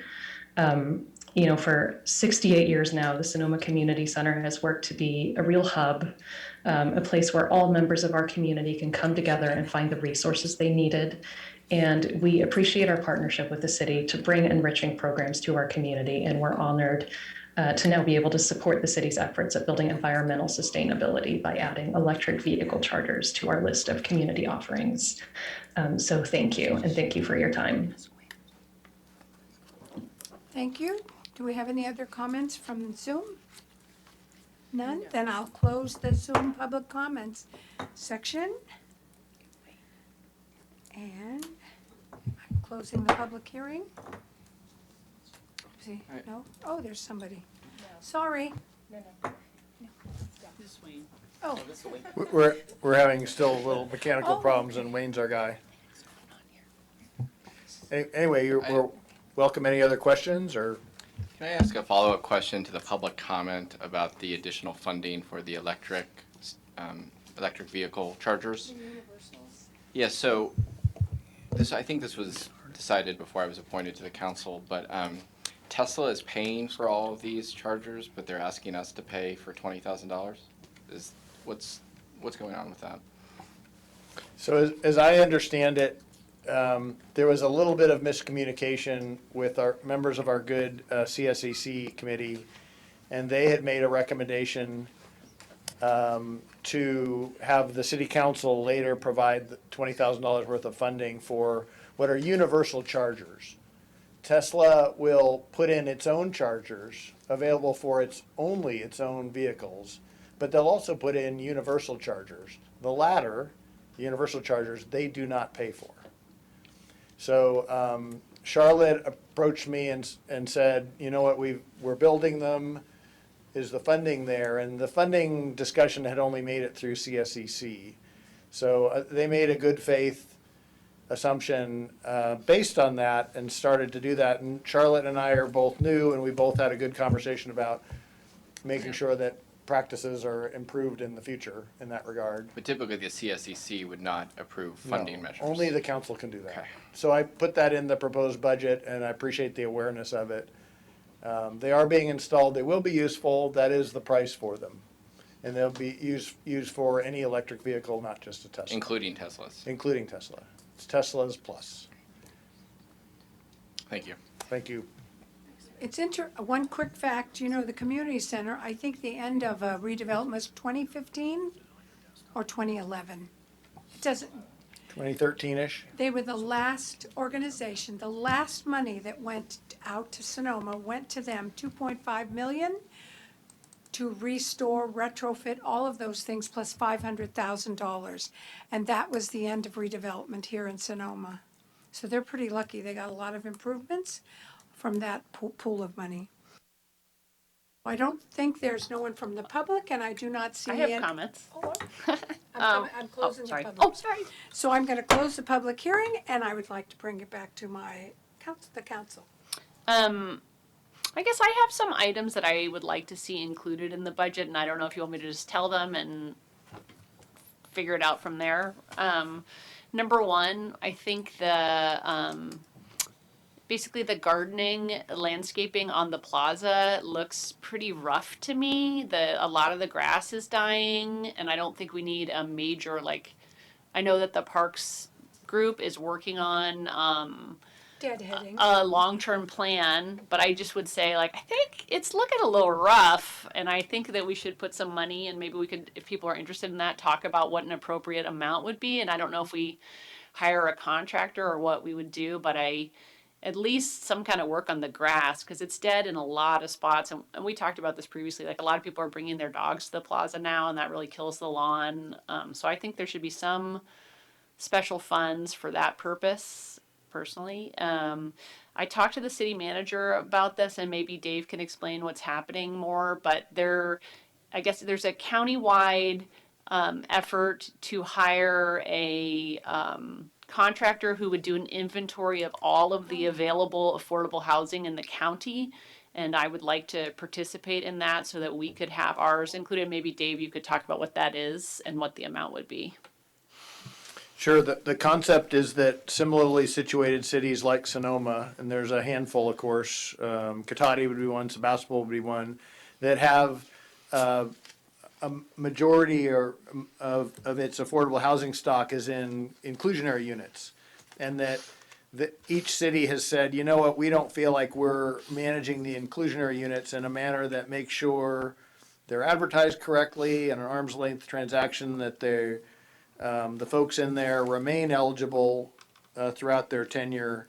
So there's a discussion amongst what's called the housing leads in the county is to try to remedy that with maybe a shared contractor or shared staff member. Contractor's the better term because it wouldn't be a staff member. And I think I mentioned to Councilmember Harrington, I thought that was about a $30,000 item. And it would only be expended if that person or that firm came to be. So I think that would be great, because that's one of our issues, is that we need somebody who has a dedicated effort to look at what we have and figure out how to market it to people. Because I think we actually have a friend whose sister was very low income, and she moved here, and she had a heck of a time figuring out how to even get the application to apply. And after she got all the hoops, she actually was able to get an affordable unit, but it was just really hard to even find out about it. So I think that would be good. And then I guess my last thing, which is a larger topic, basically, if we were to put together a proposal to become a charter city, and the voters were to approve that, then Sonoma would be able to charge their own transfer tax and other taxes, unlike a general law city. And we could use the transfer tax funds for our Affordable Housing Trust Fund. And so, for example, Petaluma is a charter city, and they charge $1 more than we do for transfer tax. And transfer tax is paid by the buyer, not the seller. So I think that would be good. And if people were interested in that project, I would suggest putting some money in the budget to explore it. But in terms of our ability to increase taxes, I was saying to Councilmember Barnett that I thought one of the main industries in the town of Sonoma, obviously, is real estate. And that's something that we're not, particularly involved in taxing, but in many other cities they are. And that would be a great stream of revenue for the city for affordable housing or whatever else, but we would have to be a charter city first. Other things could be done as well if you're a charter city, which Councilmember Agramonte, but I would propose some amount of money for that project if people wanted to work on it. Those are my proposals that are not included on here. So, Councilmember Barnett, do you have anything you'd like to share before we move on? Not at this time. I was actually, we're going to continue this to tomorrow as well. So I think you were sharing. That certainly works. Mm-hmm. And that allows us I could get a better cost estimate for Councilmember Harrington's landscaping concept going to be kind of a guess, but better than just picking out of thin air right now. Yeah, I would support Councilwoman Harrington's proposal on that. And I just also want to talk a little more about the cemetery. Obviously, that's a separate fund, but one of the reasons why the Vice Mayor and I have been wanting to get going on this is because it should be able to pay for itself. And I don't know how many people actually work or assigned to the cemeteries. I think it's one, right? One, I think. I don't know the answer to that, but my point is we have 3 cemeteries. There's, Mountain Cemetery is obviously very historic and large, and we need to start thinking maybe about obviously assigning more people, I think, to take care of not just the parks, but the cemeteries. The people that we have do a great job with what they have, but there's a lot of acreage here to maintain and take care of with very little resources. So I want to speak about that a little further, perhaps tomorrow. But what are you thinking about? What were you thinking in terms of the Well, I mean, dollars or I don't know if people, that's or- something we can do for this budget year, but I think obviously every budget is sort of built on itself moving forward in terms of a precedent, and I want to sort of talk about moving forward how we're going to address these cemeteries and these parks. And obviously, we've yet to do the cemetery study. Hopefully that will be coming in August as our quarterly agenda planning session later we'll say. But I just wanted to sort of speak about that further, and that's an enterprise fund, correct? The cemetery? It is an enterprise fund now. It does not make money. Yeah, it loses money, yeah. But Right. it's, and there's several loans that were never codified. So there's a lot of things out there. I kind of call the cemetery my last frontier, because it's the one thing The we last have frontier not. for the people there as well. Exactly. Maybe. We Yeah. haven't tackled it yet, and it will, it's sort of an exciting thing for me because it is something that, I've Yeah. wanted to do but we just haven't had the time. Right. And so that's something that we'll be looking at. There's a lot of things that could be done, and, everything is on paper there as well. So that's another thing that the records person would help with is actually getting all of the 3x5 cards into our, into imaging, so that we would have it in a All the separate records, place. yeah. Yeah, so, Do we have any vacancies in Public Works right now? yes. Which ones do we have? I'm just curious about, because those are the people doing that work, right? Yeah, and we're actively recruiting right now. We have the environmental compliance specialist, and we have the water supervisor. Oh, okay. Yeah. All right. Jack? Yeah, I have today I got a very good answer from Ms. Fukuson regarding the sidewalk. Thank you so much. Appreciate you give me the cities and the law and ordinance and the history. Right now, I totally understand. So the sidewalk issue, especially right now in the area number 11, right? That is the last part for the fix for inspection. So our budget is just only in the $60,000. $60,000, $10,000 from general fund, $50,000 from the gas tax. So I'm wondering, these kind of money definitely will not go to really in the fix or shaving that sidewalks, and then impossible. The minor question is maybe we need to improve our community education. And based on our minor communication with the neighbors, they sounds like they don't understand. And maybe they pretended they don't understand the law because this kind of the fix cost and the reparations should be responsible by the homeowners. They don't understand. I'm thinking if protect our city and in the lawsuit, because nobody knows, I look at it, that is very dangerous. And the sidewalk already blocked. Neighbors and put in a very little rather than a flag around there, but somebody little kid still walk over there, or some other people when get in trouble over there. So that anything can happen, so we don't know that it's no consequence. So I'm thinking maybe when we do inspection and reparation, and maybe we can improve some of the enforcement. How to carry that out. The ordinance today, you send me the email. Tell them you should fix, give them the deadline, 60 days or 90 days. If they continuously not doing anything, maybe out in the city, could, send the people fix it. Bill to them. Tell them what is the consequence. Otherwise, nobody knows, and an accident anytime. We cannot accept this kind of a consequence. It's very, very dangerous. In the area I just mentioned, that is the Fine Avenue, Fine, Fine Avenue. That is the area in the so-called, according to the budget, that is so-called area number 11. Yeah. So thank you. Thank you, and we're going to be moving on. I have one thing I'd like to add. Anthony Navarro, our new employee, I know he had somebody out there deadheading roses, so, they're working very hard, and maybe if, I think he reports to you, is that right? He reports to you, I'm sorry. Vice Mayor Agramonte, Anthony Navarro, the Park Cemeteries and Facilities Supervisor, he has a lot of responsibilities. He reports to Public Works Operations Manager Chris Pegg.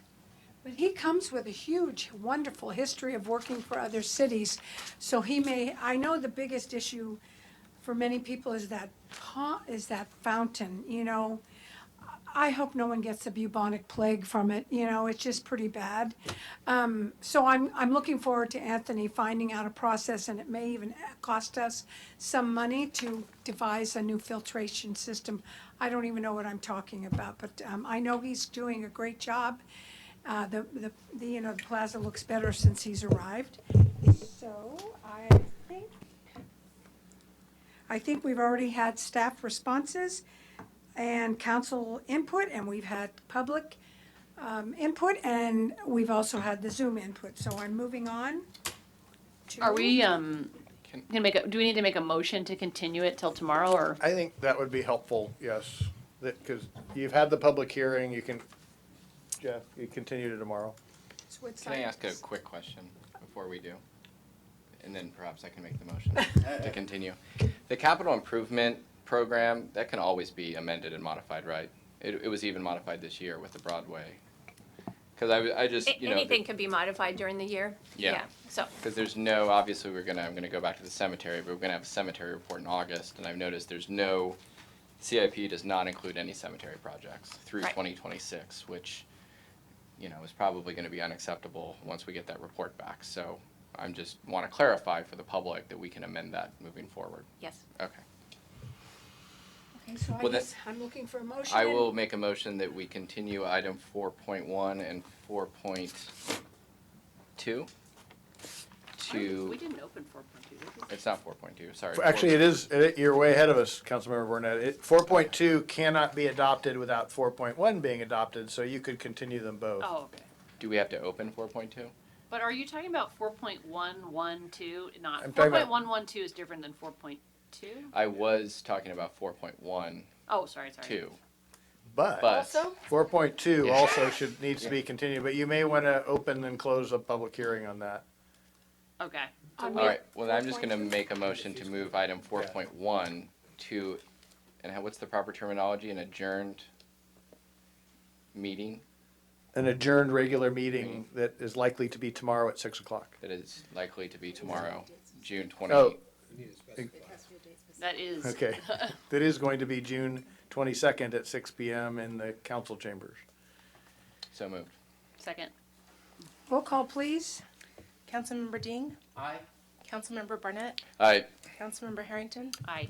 Vice Mayor Agramonte? Aye. Thank you. Motion carries unanimously.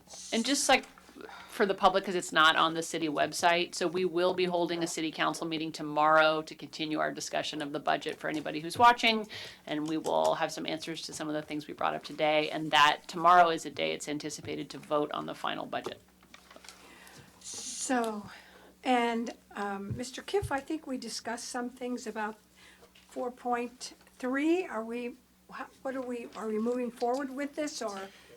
You'd want to stay on 4.2 now. Right. And you could open a public hearing about the fee schedule, which would be based on the budget's adoption. And then close the public hearing and then continue that item till tomorrow as well. Without any comments? You do want to take some public Yeah. comments if there's any. That sounds good to me. So on to 4.2, conduct a public hearing to adopt a resolution updating the City of Sonoma fee schedule based on fiscal year 21-22 operating budget.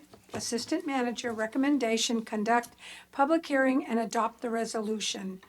So I'm turning this over to our interim city manager. So can we make a motion now to continue it? To open Or- the public. We have to do public. It's set up as a public hearing. You'd continue the public hearing until tomorrow, but if someone came tonight and they don't plan on coming tomorrow, it would be nice to allow them to speak on that Oh, tonight. okay. So take public comment on the Right. merits of it. Right. Sorry. Right. Who's looking? So, So you should open it to public comment at this time. okay. So at this time, I'd like to ask if there's anyone from the public who would like to comment on 4.2. Seeing none, I'll close the public comment. Do we do how Zoom? Is there anyone?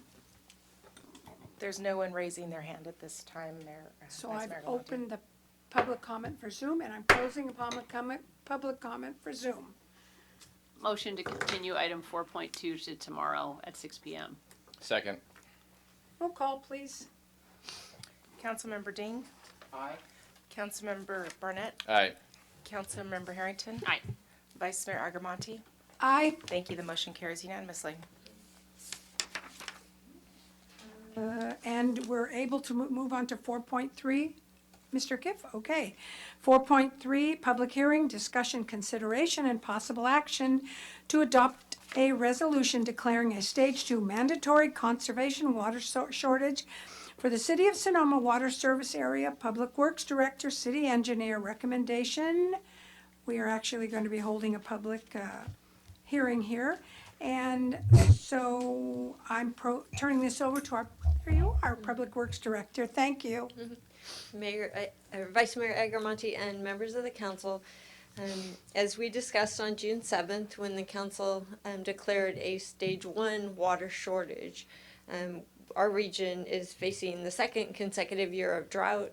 I think we've all heard a lot about just statewide and especially in our county how dire the water situation is this year. So a reduction in water use through voluntary, which we did on June 7th, and now mandatory conservation measures by the city's water customers is needed. We all know the city relies on Sonoma Water to provide water from the Russian River through the Sonoma Aqueduct. That's where we get 90% of the water that we provide to the city's water customers. On June 7th, we declared a Phase 1 water shortage, but on June 14th, the State Water Board issued an order that requires all of the water customers that get water from the Russian River to reduce our water consumption by 20% from that Russian River water source compared to last year. And this will take effect July 1st and continue through mid-December of this year. And there are numerous mandatory conservation measures described in the city code and in the staff report for a stage 2 water shortage. And I would be happy to go over those if the council would like, or assume that you've read them and move on at your discretion. I do want you to be aware that it's city staff's intent to urge voluntary compliance as much as possible. While there are enforcement mechanisms available in the city code, we do want to do friendly reminders. We have an oops tag that we need to update a little bit, but we have a oops tag that we provide when someone notices someone overwatering or irrigation leaks, those kinds of things, where we can just let them know, hey, we noticed this, or a neighbor calls and we can provide a oops tag and encourage voluntary compliance. We also have water conservation measures on our website and through the Sonoma Marine Water Saving Partnership. There's a lot of measures out there that people can learn about online. We did the drought drop by. We may do another one in August where people can get water saving devices, and they can also pick those up at City Hall. So we're doing as much as we can to support. We need our customers to work with us and reduce their water usage as we move into a stage 2 water shortage level. We do have a press release to go out as soon as a water shortage, the stage 2, is declared. The stage 2 does include restrictions in watering days. Staff is recommending limiting watering days to Monday and Thursday evenings from 8 p.m. to 6 a.m. So that's something that people will notice if someone's watering on a day they shouldn't. They may report that to the city, and we will deliver an oops tag and let people know, no, you were watering when the watering is not allowed. The best way we can conserve water is to water outside landscaping less, conserving water for basic human health needs. And those are the main points I wanted to make, and I will let you know the recommended action. This is a public hearing, so staff recommends that the council hold a public hearing and adopt a resolution declaring a stage 2 mandatory conservation water shortage for the city effective July 1st. And I would be happy to answer any questions or elaborate more on the stage 2 water conservation measures. So do I have any questions from the council? Jack? Yes, we have to. Yeah, thank you. Yeah. And also, I want to say thank you for your immediate education program. You talk about how to save the water, what is current situation in the last week on the KSVY local radio station. We got a feedback. Yeah, it's wonderful. Yeah, thank you. I have actually one question. You sent a chart in the past week about the summer allocation from the Russian River, and I believe you mentioned we're going to definitely have to reduce our historical usage from the last 3 years because our allocations are much lower than we've, as a city, used for the last 3 years, correct? The allocations for the city from water through the aqueduct will be cut by 20% compared to, it's a little confusing. You must have been doing your math, right?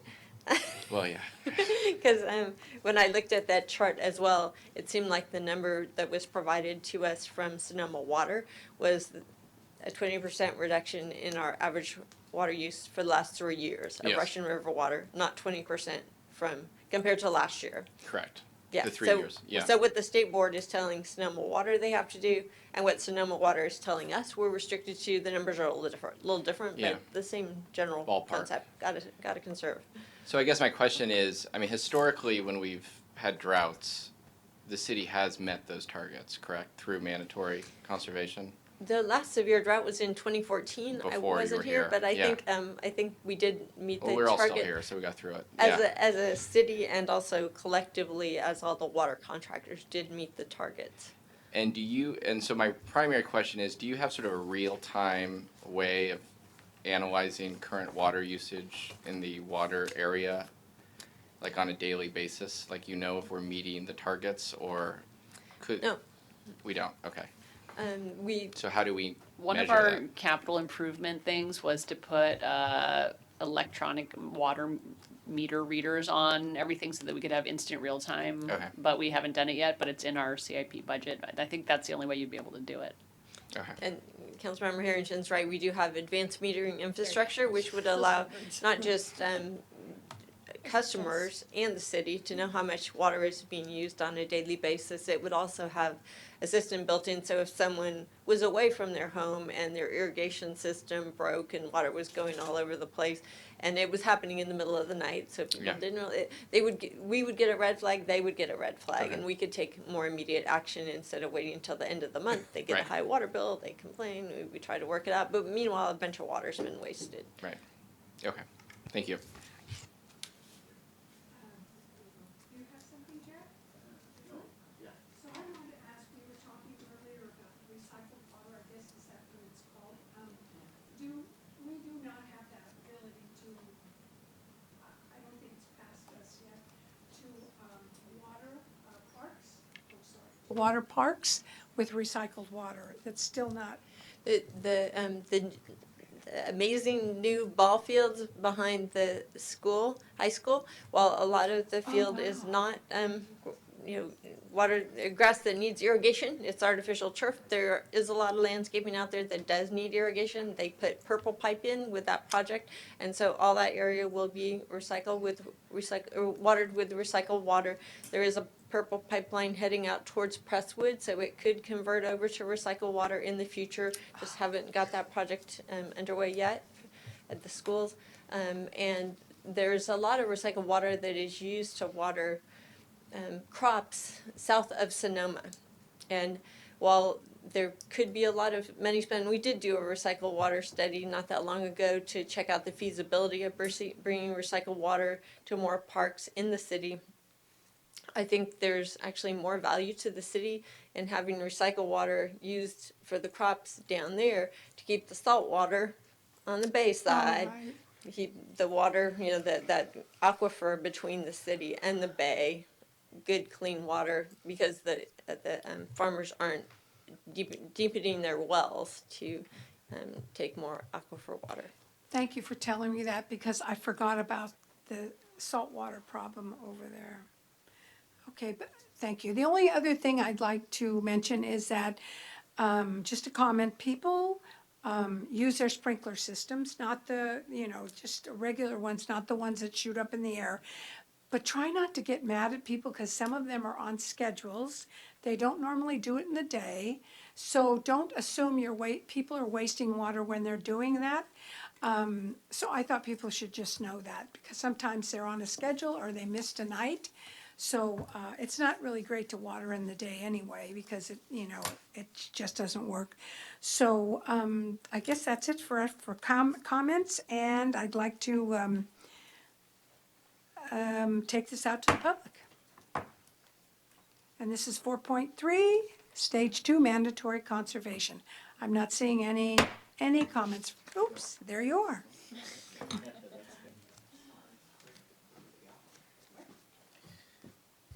Is that on? There we go. Good evening again, Madam Mayor and council members. Mark Bodenhammer on behalf of the Sonoma Valley Chamber of Commerce. I don't know the specifics and if there are certain numbers that are being, obviously I want to just state first and foremost, we have a water crisis happening, and I'm certainly well aware of that. I do know an issue that's come up in other communities that I want to make sure we are at least considering is the amount of water that was not used last year by a lot of entities that were closed down for the entire year. So there are sometimes, let's say, a hotel property that was closed for 9 months out of the year. I just want to make sure if we are taking a look at putting a mandatory restriction on how much water they use, that we maybe consider numbers like 2019 or something along those lines, so that we aren't, completely gouging somebody that just didn't have the opportunity to use any water last year. And same can be said for residents too. I think a lot of people are being more conscientious and installing low flow toilets and showers and things like that. And so maybe taking a look at kind of their historical use rather than just looking at the last year, if we do choose to do something along those lines. Thank you very much, and fully support taking this really seriously, obviously, because this impacts everybody. Thanks. Thank you. That's interesting. I didn't think about that. So I just wanted to pass that on to our city manager. You've heard that. Let's see. Okay, so I think, are there any? No. There are You none. beat me. No, just a sec.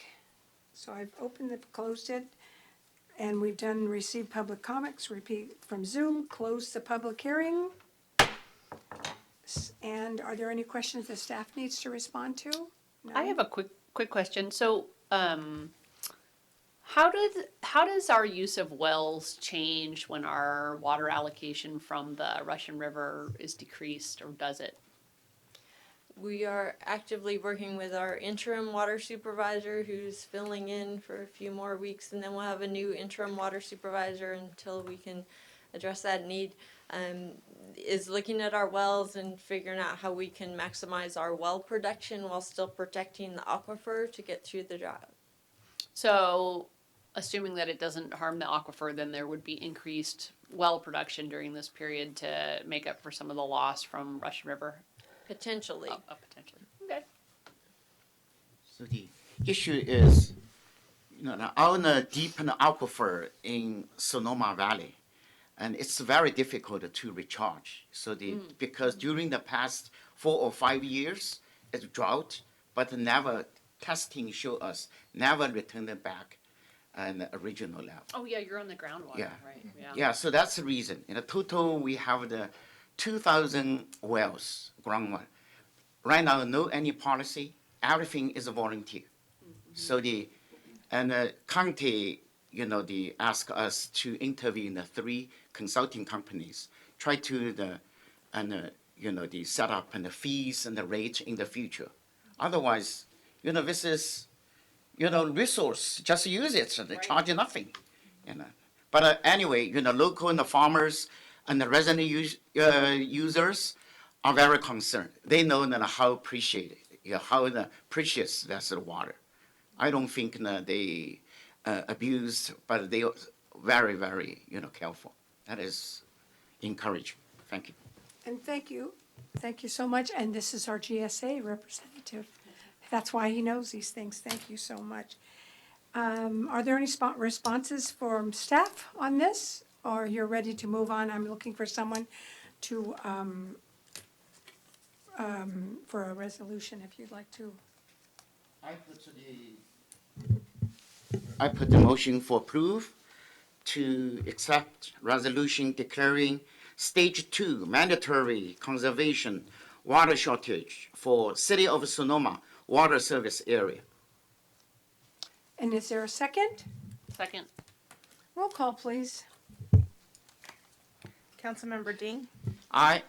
Councilmember Barnett, Aye. Councilmember Harrington, Aye. Vice Mayor Agramonte. Aye. Thank you. The motion carries unanimously. Thank you. So, thank you so much, and now on to, I think it's 4.4. Where am I? 4.4? Okay, 4.4, discussion, consideration, and possible action to introduce an ordinance relating to the adoption of a fire impact fee for new development within the city limits of the Sonoma interim, city limits. Mr. Kiff. Thank you, Madam Mayor and council members. This item you've talked about once before. This is brought back to you tonight as an introduction of an ordinance that would enact what's known as a fire impact fee. And for folks at home, fire impact fee would apply only to new development, and it's scaled in terms of whether you're a new retail or office development or a new home, new single family, new multifamily. It exempts ADUs below 750 square feet. And basically it says you would be charged a fee, and that fee would come at the time where you pull your building permit. And the fee goes to supply and fund the new fire equipment that is caused by that development itself. So it's an incremental change in the amount of fire equipment. The fee, that's why the fee is not, it's certainly a substantive fee. It's not a huge fee. I'll relay what those are. And this is a fee that is levied today all around Sonoma within the Sonoma Valley Fire District. And if the council agrees to introduce the ordinance and adopt the fee, that fee then will apply also to new development within the city limits of Sonoma proper. And again, basically it's $1.72 a square foot for single family. It's $2.91 a square foot for multifamily. It's $1.90 for a new mobile home. And then there's a non-residential component as well.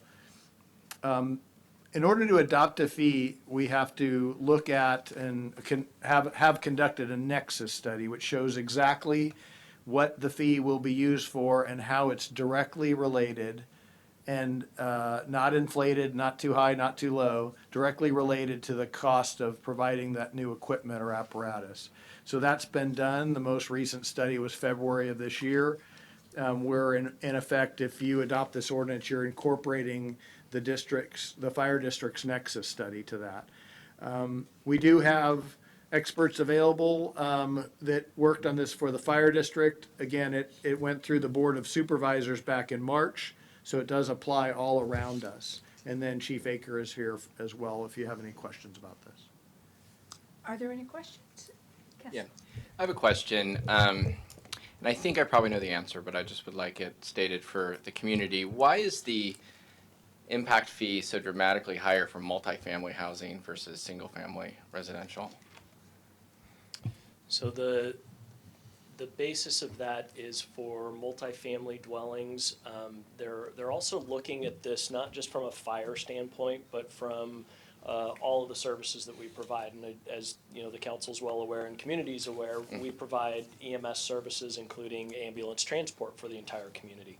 So when we look at multifamily units, there's an increase in the population that is going to be within that structure. So it's an increased demand for service. Right.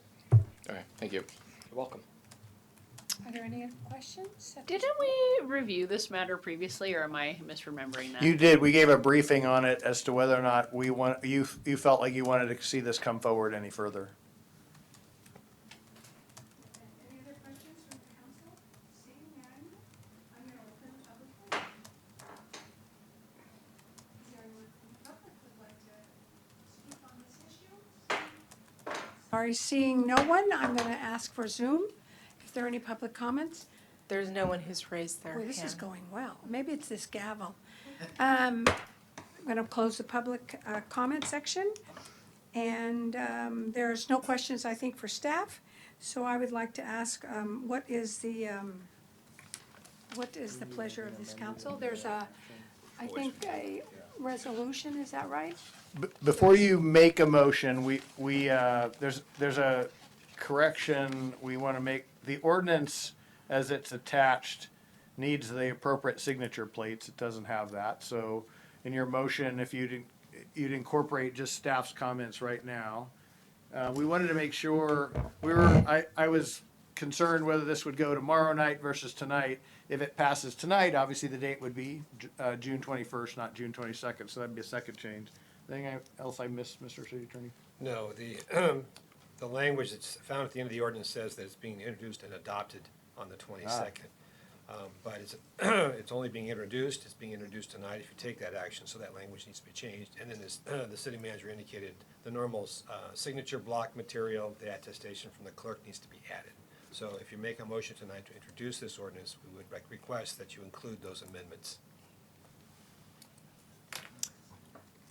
Make a motion to introduce an ordinance adopting the fire impact fees for new development within the city of Sonoma, and to add a signature block and correct the date as stated by the city attorney.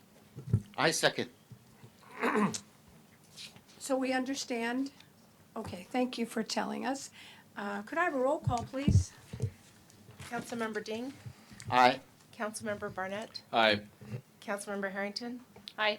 Vice Mayor Agramonte. Aye. Thank you. The motion carries unanimously.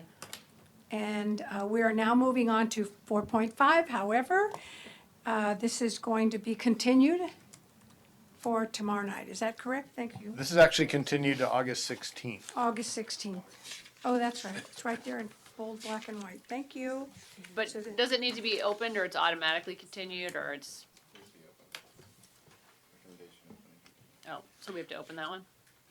So the city clerk is pointing out, this is a second continuance. So it was continued to our previous meeting to tonight. It's continued now if you approve that continuance to August 16th, just for the record. I think it should be open to hear anybody comment on whether they agree with the continuance.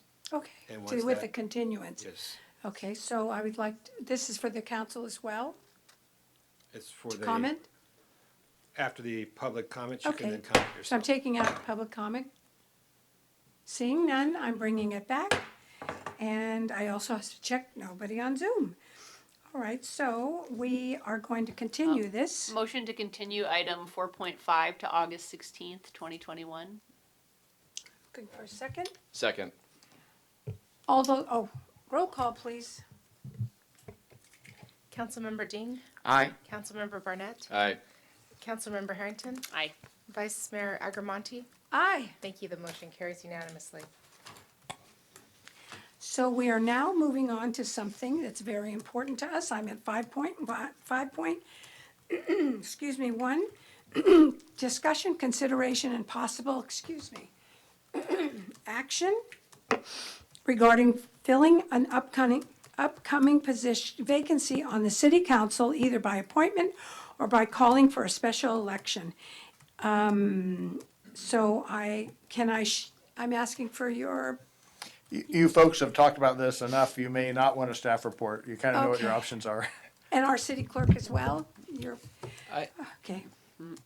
I guess the only issue, which we can't get into my replacement tonight, but I did speak to the city attorney this morning about the process, and he informed me that the majority of a city council cannot be via appointment, and also I think because of the length of my term that's left, it has to be by election. So there, just as a general statement, I believe it is correct that my seat will have to be replaced via an election.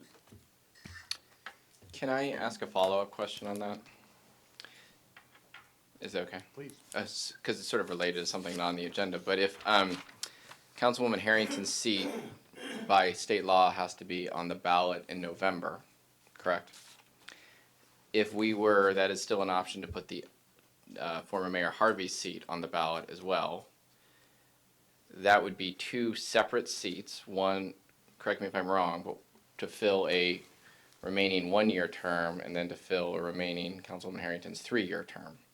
And so you would have to have two pools of candidates on the ballot, correct? Like typically in a Sonoma City Council election, everyone runs and the top three or the top two win. But in this case, we would have to have two separate elections. Is that correct? I think you're correct about that, yes. So we would have to ask some people to run for this seat, you know, and invest the same amount of money for 1 year left, and another group of people to invest time and effort into running for a seat that has 3 years left. Right, so we would have Right. two seats on the ballot, and one of them would have to start rerunning in 10 months, and the other one would rerun in 3 years. It's 2.5 years. 2.5 years. No, The 1.5, sorry. 3 years for me and 1 year for Logan's seat, and so the question is, would anybody want to run for a seat where they would have to run for election and then run for re-election starting about 10 months after their first election? That would be a lot of, When you also had an option to run for 3 years. when you could also run Yeah. for 3 years. It's hard to imagine anybody would, unless they didn't understand the process, would pick the short term. I mean, you know. So, let's see, we are going, so the choice is, of course, for Logan's seat. We're working on Yeah, Logan's tonight we seat. can only work on Logan's seat. Vice Mayor Agramonte, can you turn on your mic, please? And Madam Mayor, so we set this agenda up, so you have three choices you could make tonight. One, you could appoint someone. Two, you could set in place an appointment process. Three, you could call for a special election. Okay. And that's Direct us to bring back. direct us to bring back, and that would be, we would have to bring it back before July 11th, so that would be a special meeting, which is doable. And because the election would be, in all likelihood, November 2nd of 2021. I see. Can Well, I thank just add- you. Can I just add one more caveat to that is, again, to remind you that the nomination period actually opens the following day. So if you made a decision on the 11th, the next day would start the nomination period. And just a reminder about what we talked about before, I can't remember if it was the city attorney or city manager told us, this election can't be combined with the recall. It has to be its own separate election. And recall too that July 11th, the law requires that this election be called at least 114 days before November 2, which falls on July 2nd, the 11th, which is a Sunday. So we're talking about having the council meet sometime prior to the Sunday, the July 11th, to call that election. Could you say that again? Yes, the election that you call, if you call an election to select these two council members, that election must be called 114 days before November 2. 114 days before November 2 is July 11th, which happens to Oh, be it doesn't have to be held, it has to be decided. held. Called doesn't mean, No, it just means to adopt a resolution calling the election, Okay. setting the election. And that must occur before July 11th. and it has to occur on November the 2nd for some reason? Yes. Okay. I have another question. Okay. We definitely will have one vacancy through early December when I assume the county clerk would certify the registrar, perhaps two, depending on what we decide today. Do we have the opportunity to appoint interim council members so we would have a full complement of council until the election is held? I mean, can we appoint somebody for 5, 6 months, however? You have the option of adopting an ordinance which allows you to do that, but it's too late to do that. Since you don't have such an ordinance, these positions would remain vacant until the election, if that's the route you wish to take. Really? Okay. So we will definitely have at least 4. No. Well, with you gone on July 1st, we can't appoint a replacement for, No. Yeah, you will not be able to have 5 council members in September, October, and November. and so if we put both of them, so what I'm getting to, if we put both of them on the ballot, we would only have 3 until, right? Yeah. And so if one of us gets sick, we don't even have a quorum, correct? Bite your tongue. Well, I'm just trying to like put out those facts. Okay, all right. So, Mr. Kiff, could you please share with us again the 3 choices we have? Certainly, Madam Mayor. So, again, this is in reference to the seat held by Logan. Yes. You can make an appointment tonight. You can set up an appointment process to follow, to return to you with candidates to appoint, and that appointment has to be made by August 6th. That's the second process. The third process is the one the city attorney outlined, where before Sunday, July 11th, you can call for a special election, which would be aligned with the November 2nd, 2021 election. Okay. So I would like to move forward and tell me what I'm supposed to do. I prefer, Oh, should we do public comment? yeah, okay. I'm going to take it out to the public. Yes?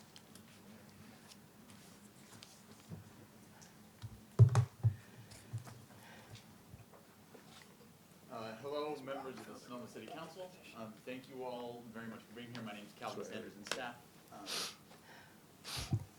Thank you, members of the City Council, for being here, and staff. My name is Calvin Sanders, and I'm here to express my interest in an appointment to the City Council position vacated by Mr. Harvey. On a side note, Councilwoman Harrington, I have firsthand experience what it's like to be or to observe a professional woman take this kind of responsibility through my whole childhood, and miss dinners and miss meetings. And I pushed the stroller with my sister in it when when Joanne was campaigning. So I completely understand where you're coming from. I appreciate that. Yeah, I saw. So again, I'm here to express my interest in an appointment to the 1-year position to make sure that there's a quorum in case somebody gets sick. I think that was a great point, Councilmember Barnett. I think I could dive into why I'm specifically, or what my platforms would be for the 3-month period, or for the 1-year period. It's safety, inclusion, and community oriented. And I'm happy to talk through these more specifically with each of you individually or now, or however the process works. However, I think it's more important to talk a little bit about what's inspiring me to be here tonight as a 24-year-old who lives in Sonoma. And pretty simply, it's the fact that I grew up here. I left for 6 years, and I came back, and I really want to make a difference. Frankly, and I know I've said this to some of you before in different situations, but it takes leaving Sonoma to really understand what you have here. At the very surface level, the East Coast has flat rolling hills of dense forests that aren't super pretty. And I understand more now why you might want to preserve that living in this place. I grew up originally on Apple Valley Road, outside of city limits, and then moved into town. And I walked to school as a 6-year-old. And that is not a very common thing that we all get to enjoy here. I walked to the community center. I walked to St. Francis. I walked a presentation before they moved down Broadway, speaking of. And I walked to Presswood for a year, and that's a beautiful thing that I'd like to see preserved. Additionally, I believe that the housing situation that is unfolding in California and in the city of Sonoma is something that has changed since my youth here. There was a big question posed by Mr. Walsh at the Index Tribune to the former mayors saying, do the kids of Sonoma have a right to live here as well?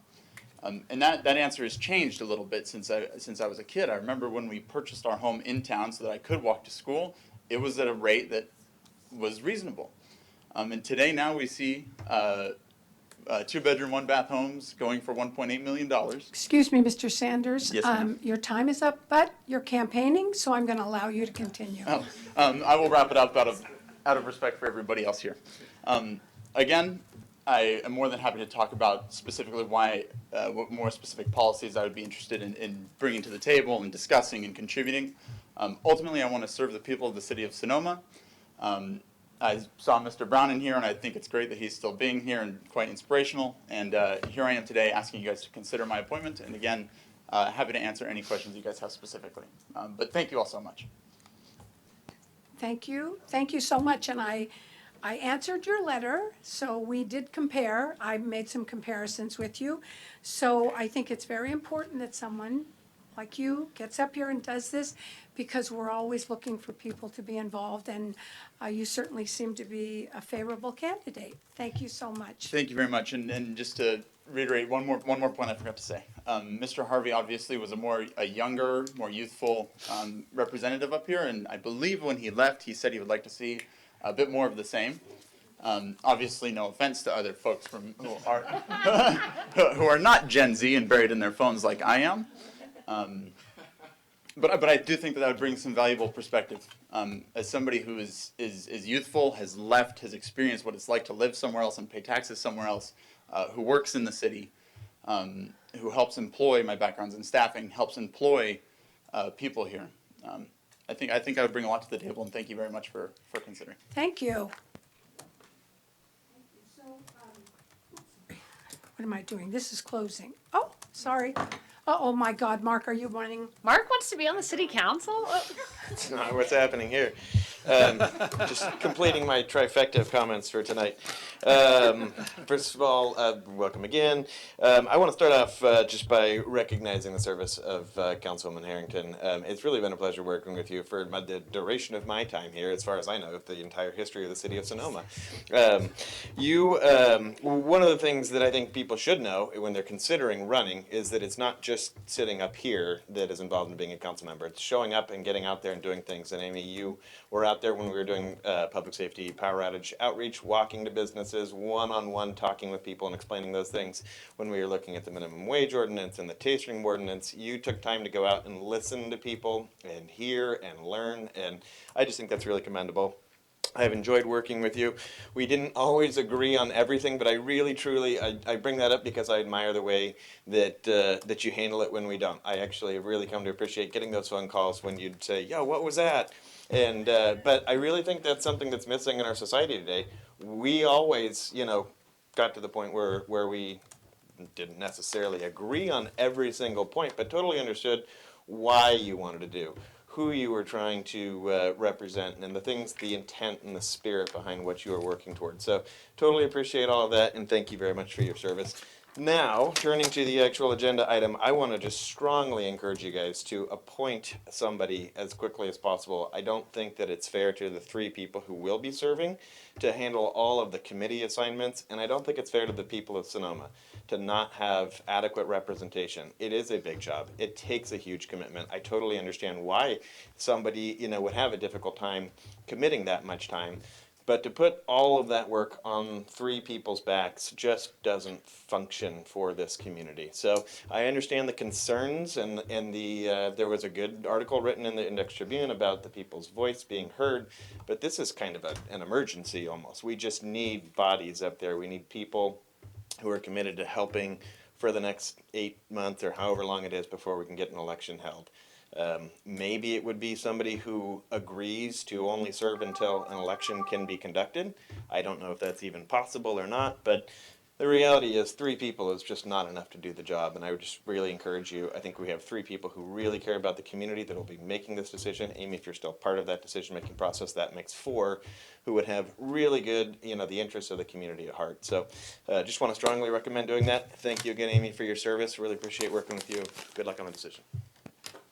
Thank you. Anyone else? Thank you, Mark. Good evening. It's lovely to see you all in person. I'm Sandra Lowe, and I saw you virtually a while ago. Congratulations to Mr. Barnett, and thank you so much for your service, and to you too, Councilmember Harrington. Regardless of what you choose to do, I will continue to apply. I think that the point was very well made by the previous speaker that you do need a functioning board, and probably an appointment, because you have to do the election of the other makes sense. And so I want to thank you and encourage you along those same lines to make that appointment. Thank you so much. Thank you.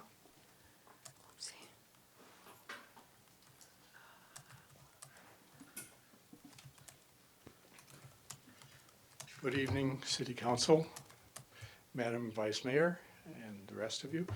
My name is Bob Felder. I'm sure most of you recognize me. I've been a resident of Sonoma for 20 years now. I would also like to apply for this vacant position. I feel that my experience with what I've been involved with in Sonoma over those past 20 years would allow me to hit the ground running. I served with the Vintage Festival for 5 years. I was on the Sonoma Valley Citizens Advisory Commission for 2 years. I have been on and still am on the Planning Commission for going on 12 years now, and also worked at the Visitors Bureau, and I'm currently on the board for the Vintage House. I recognize that this is a very important period in Sonoma for having all of the things that we have to face. I think I can bring the experience to get us through the next year and a half until Logan's term is up, to carry on the business of this city, and I'm putting my name in the hat to run for that position. Thank you very much.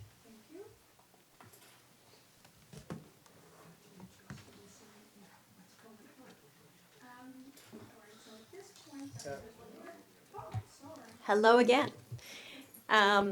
So first of all, I am so excited and impressed that individuals have come tonight who are interested in this position. But as a resident of Sonoma, I have to say that the fact that there was a recent vetting process and you had multiple candidates who we've all gotten a chance to hear from and meet is something that I think is worthy of consideration by this council, given the fact that expediting this appointment is very important. I think that Councilmember Barnett raised an excellent point, which is you will in fact not have a quorum if any of the 3 remaining council members cannot appear at a meeting. And so with that in mind, I would like to recommend that Sandra Lowe be appointed for this position, given the strength of the support that was shown back in February for her expertise, her readiness for the position, and hopefully these wonderful additional people will consider running in November for the 3-year term.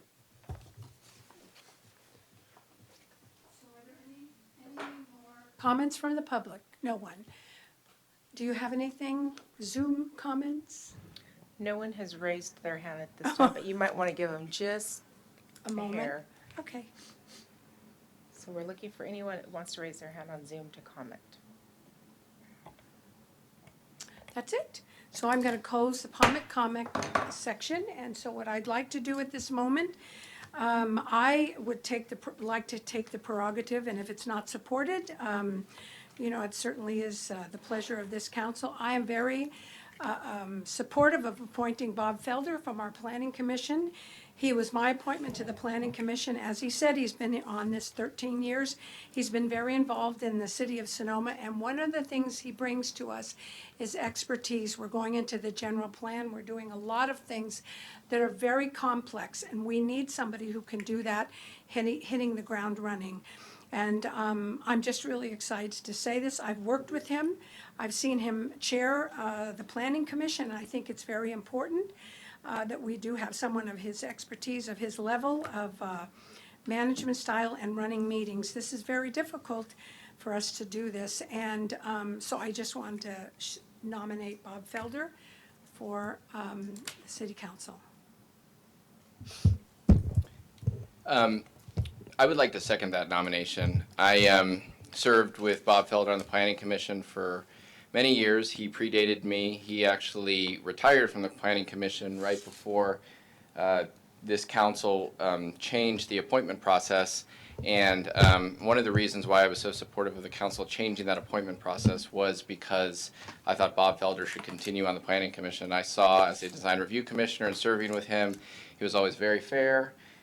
He did all his research on every project. He really understood the issues, and he treated everybody with respect. And I think the commission and the public always really respected him. He has a lot of gravitas as a planning commissioner.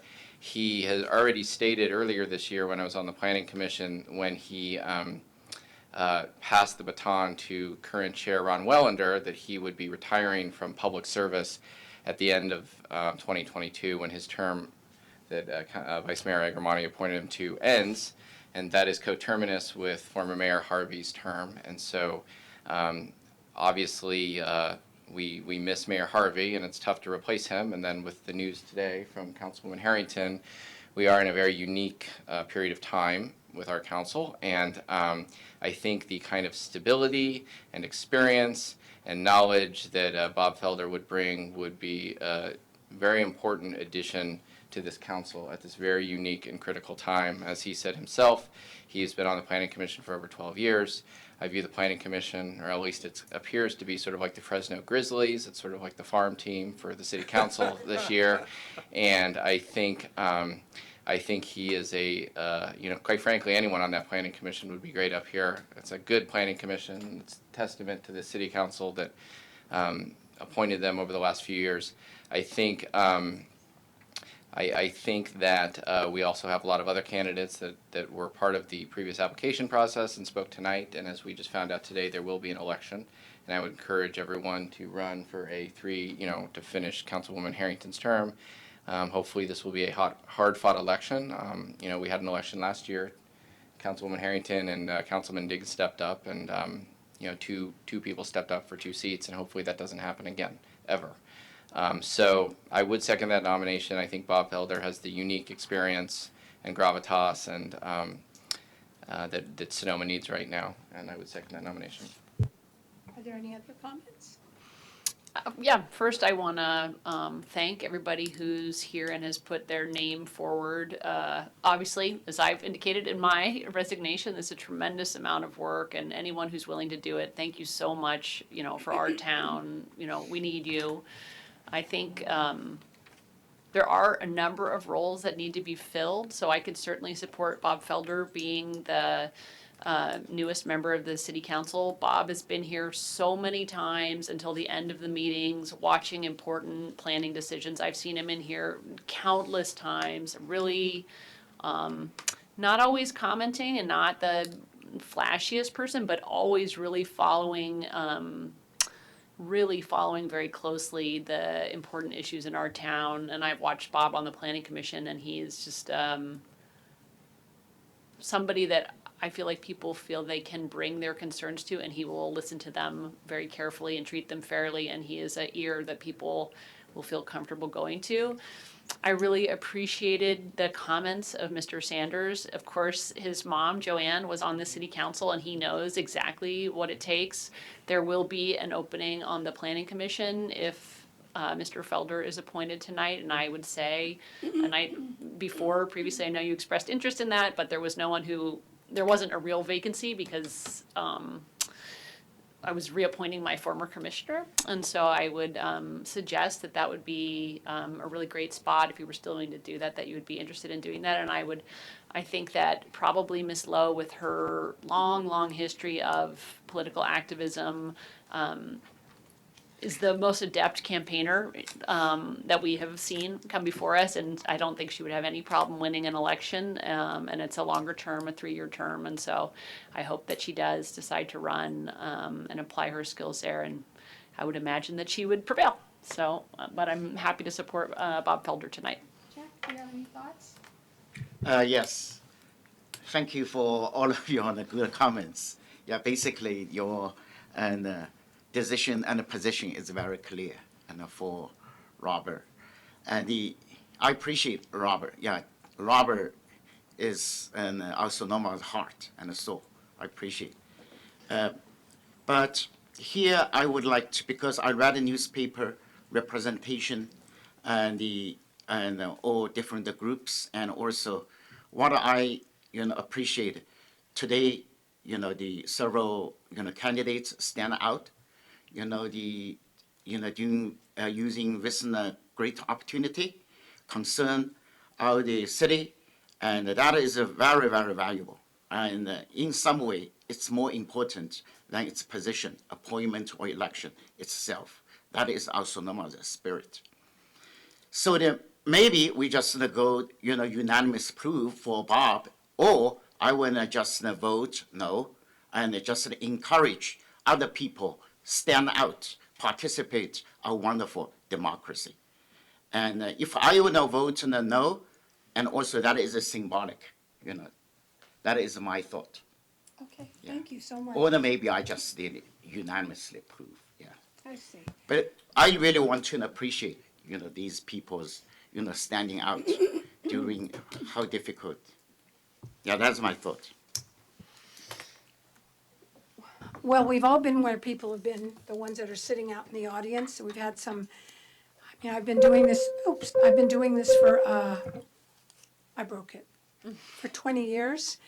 And I remember when I first ran for the city of Daly City, I was on their council for 12 years, and the head of the chamber said, "You're gonna ruin this city if you get elected." Well, God darn it, I did, and I kicked out the mayor. So it lasted for 12 years. So those things, you come in rough, and sometimes you're able to actually do things. So I think there's someone on Zoom Correct, who would thank like you. to call in, who is calling in to comment. Mr. Nugent, we'll bring you in now. This is Mike Nugent, Vice Mayor and Council. I'm sorry, you can hear me now, I assume. We can. Thank you. I was actually calling in to reiterate my letter that I sent to each member of the city council indicating my interest to serve. And unfortunately, I feel like I'm interrupting a coronation. And that's generally not my style.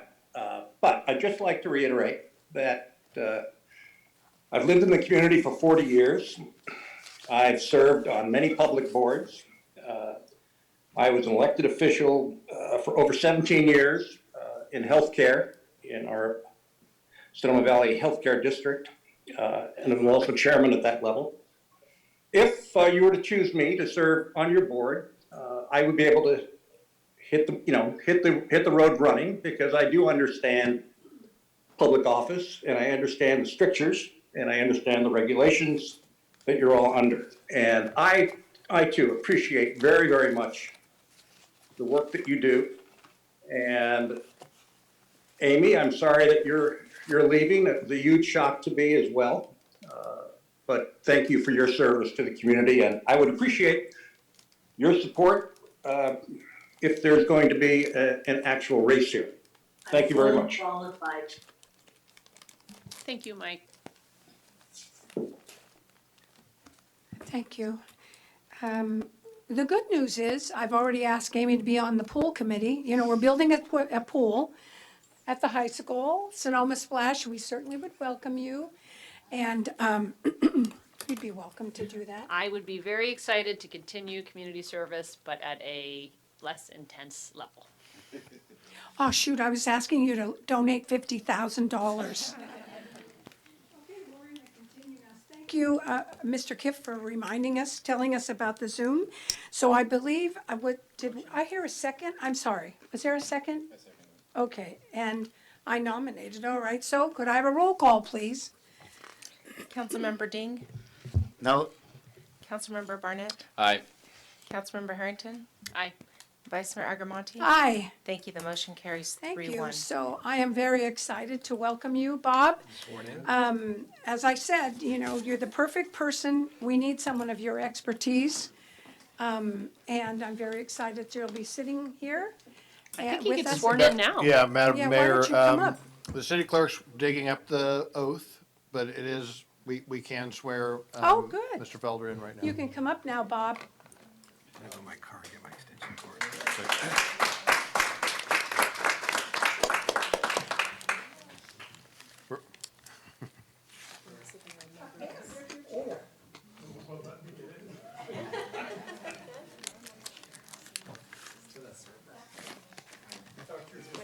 Let me look too.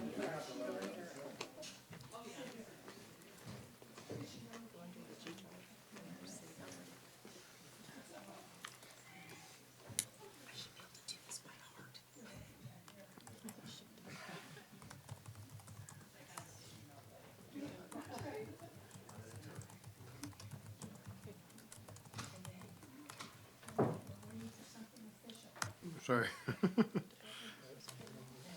Is this it here? No, that's the judges. I'll find it. You have to hand over your wallet. Here it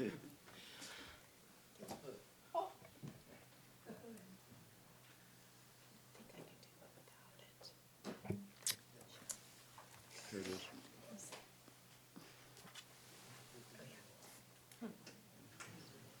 Raise your right hand and repeat after me. I state your name, I, Robert Felder, do solemnly swear do solemnly swear that I will support and defend the Constitution that I will support and defend the Constitution of the United States of the United States and the Constitution of the State of California and the Constitution of the State of California against all enemies, foreign and domestic, against all enemies, foreign and domestic, that I will bear true faith and allegiance that I will bear true faith and allegiance to the Constitution of the United States to the Constitution of the United States and the Constitution of the State of California, and the Constitution of the State of California, that I take this obligation freely that I take this obligation freely without any mental reservation without any mental reservation or purpose of evasion, or purpose of evasion, and that I will well and faithfully discharge and that I will well and faithfully discharge the duties upon which I'm about to enter. the duties upon which I am about to enter.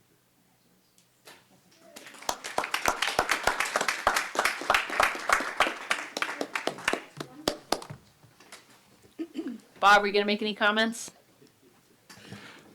Only,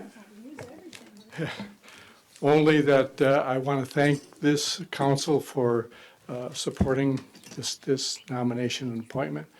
And I will do my best to serve the community of Sonoma to get us through this period of time, which is very important for our future. And just thank you very much.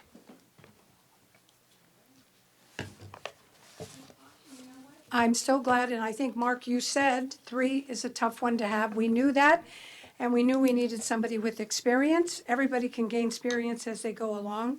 And one thing I want to assure everyone, I'm the vice mayor, and I just want the people of Sonoma, if anyone is out there listening, we are going to be okay. I assure you, we're going to be okay. A lot of good things are going to be happening. We're rolling out. We have wonderful people here. I'm sorry, Amy, to lose you, but we will be okay. I need to reassure you of that. And we have a lot of wonderful people that work here in the city of Sonoma. And I'm very committed. I think if people want to run for the office, it's a great thing to do, but you have to understand that you're going to come out wrong if you're running for the wrong reason. You have to run because you want to support the residents, the people of Sonoma. I've fought that all the time. I've said this is my mantra, city business versus people business. And I said to Mayor Harvey, you don't want to be known as the slurry seal mayor. And I'll tell you, he just outraced that quote I had for him. So I want anyone who runs for this office tonight, another place, remember that it's so important that you represent the people of Sonoma. I'm still on that. The people of Sonoma. I can't help it. It's like 12 times bigger than this city. But you have to remember you represent the people here, the businesses, and all the wonderful things that come to you from being on this city council. If you get on for any other reason, it's not going to work. So I just want to say congratulations to you, Bob. And I believe we have one more thing, 5.2. City Council reorganization, selection of new mayor and vice mayor. I'm turning this over to our city manager and city clerk. So nominations for the office of mayor would be accepted at this point. All right. So at that point. Oh, if you want to take public comment, obviously that, need to take public comment, sorry. Oh, public comment. So just for the public's edification, this next item is the decision that the council makes internally, but public comment is welcome involving the new mayor and vice mayor, thanks to Mr. Harvey's departure. Thank you, Mr. Harvey. All right, so I am looking now, call for questions for the city council to staff. Are there any questions? None? At this point, am I supposed to receive public comment? Public comment. Okay, I'm going out to the public for any comments. Are there any comments? No more campaign speeches. No, All right. this one will be a lot less than 3 minutes. Thank you, Mr. Ding, for reaching out and this accomplishment of getting up here. I hope now or next year or sometime soon that you have a leadership role. That's all. Thank you. That's great. Thank you. Anyone else? Seeing no one, I'm going to close the public comment. Is there anybody from Zoom? Nope. Okay, so we've got, okay, so I am looking for a nomination for mayor. Well, I will give my 2 cents, although it can be a lower weight here. I think that Madeline and Jack will be the only 2 elected people, and so they make sense to be the mayor and vice mayor if they want to do that. And that would be my suggestion. That's my comment. And I would strongly agree with Councilwoman Harrington on that. I don't think anyone appointed to this body should serve as mayor and vice mayor, and we are left with 2 and elected officials, and I agree. Sounds great. So, thank you, and, Assuming you want to do it. oh God, I'm rolling, babe. And, let's see, okay, so. All right, I'll we have- we can't do mayor and vice mayor together? Oh, okay, I make a motion to appoint Madeline Agramani as the mayor and Jack Ding as the vice mayor. Could I have a roll call? Oh, I'll sorry. second that. And me, thank you. We have a roll call. Councilmember Ding, Aye. Councilmember Barnett, Aye. Councilmember Harrington, Aye. Councilmember Felder, Aye. Vice Mayor Gramonte. Aye. Thank you. Thank The you motion very carries much. unanimously. So now are we still moving on, Mr. City Manager? If you're up to go to 9 o'clock, the next item shouldn't take very long. We do have some consultants on board. It's an important item. If we could try to get to it if we could. Yes, yes. Okay, why don't we go to 5.3? Is that what you're saying? Is it possible to take a restroom break? Brief, 5 minutes? Yes. 2 minutes? Thank you.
Okay.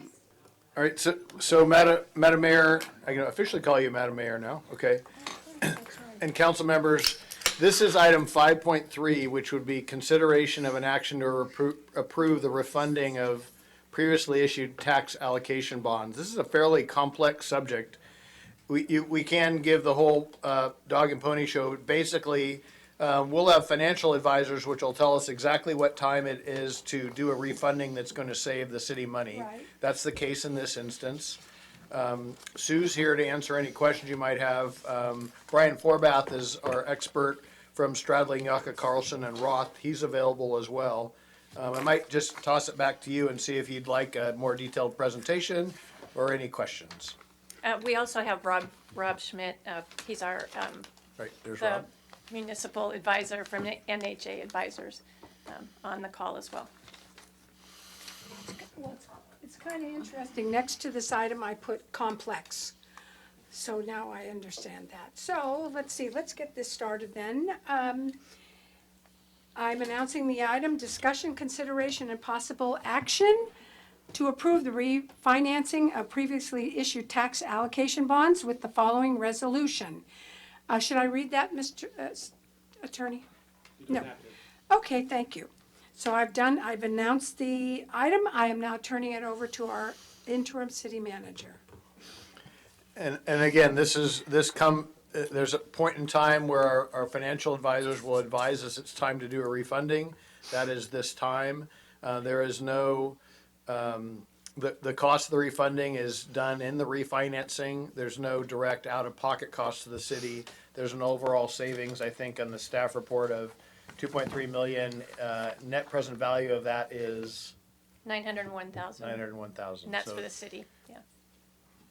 it's a good time to do this. If you approve this tonight, it goes next to the county agency, which approves these next week on June 30th. So are there any questions from the city council? I'm sorry, am I interrupting you? I have a question, but if it takes a long time to respond to it, it's for my own interest, which is, since we aren't the successor agency, I guess my question is, since we're not the successor agency and somebody else is, this is still the responsibility of the city and not the successor agency? Just curious about that. Yes, because you're talking about how the successor agency has gone to the county part Right, of it. yeah. Yes. And I don't know the answer to that.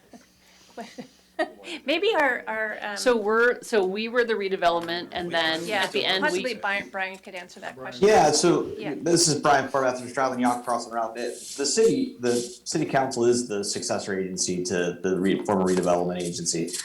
And so the approval of this tonight then moves this on to the county oversight board, which needs to approve the resolution. And then the approval of that resolution is then subject to the Department of Finance review.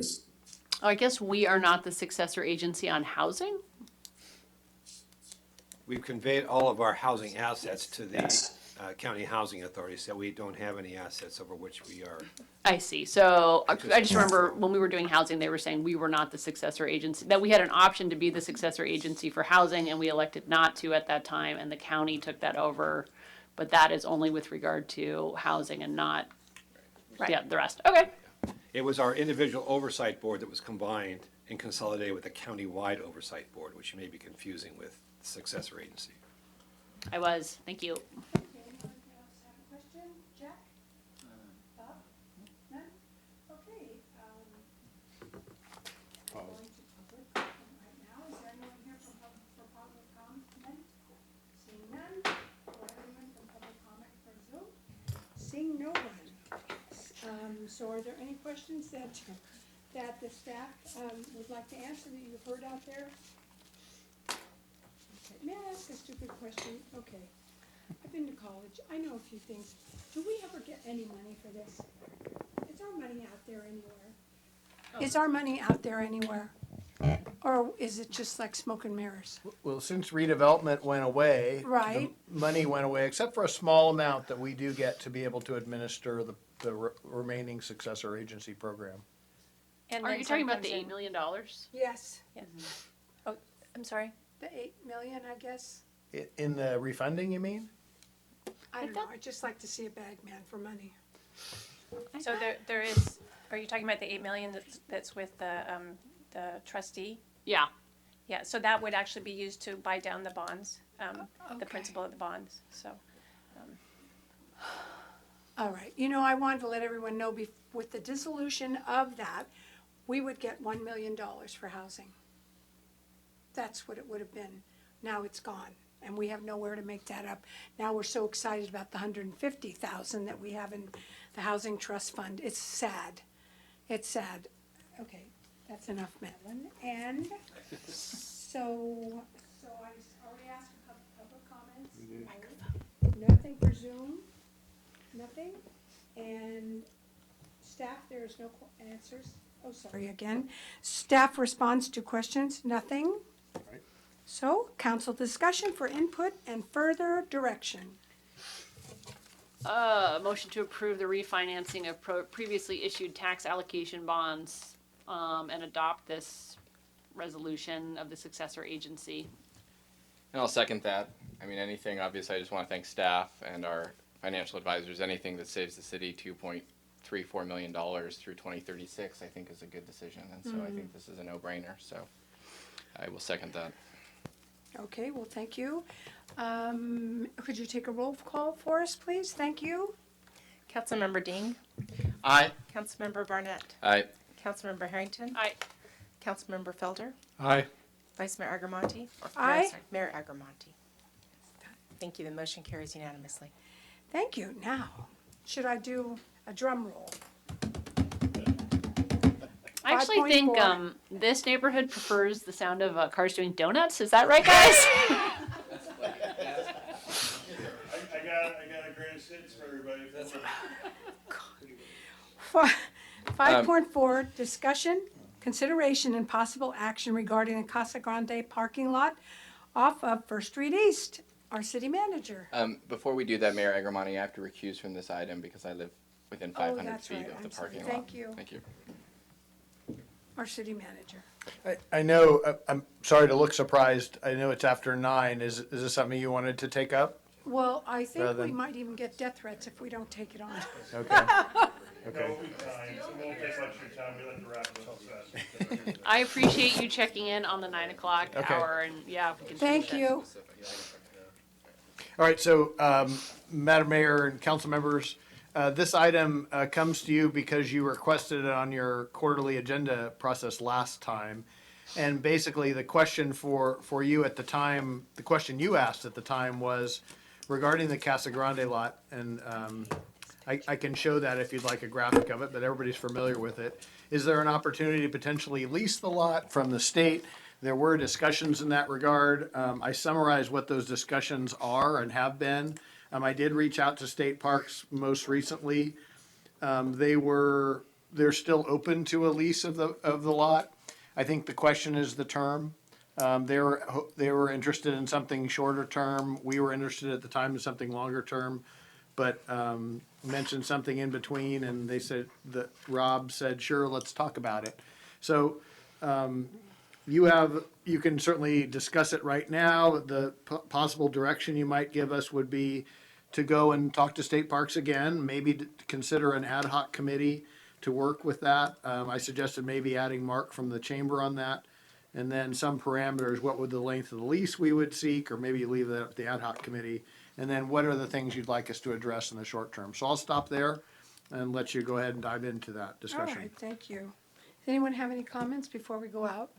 I guess I just have a question. So I think we talked previously about the lot being closed and a chain being put on at night. What's the current status of, maybe the neighbors know, what's the current status of what happens at night there? Is it closed or it's open? It's open. Okay, so when we talked about closing it at night previously, that never happened. The only thing that has happened are the speed bumps that have been installed. Okay. All right. That was my question. And then, oh, so. And no loitering sign at 10 p.m. And then are the donuts and all that still happening? Yes, Oh, okay. So the speed bumps didn't help with that? just new tricks. Okay. Okay, so Bob, do you have any, Jack, anyone question?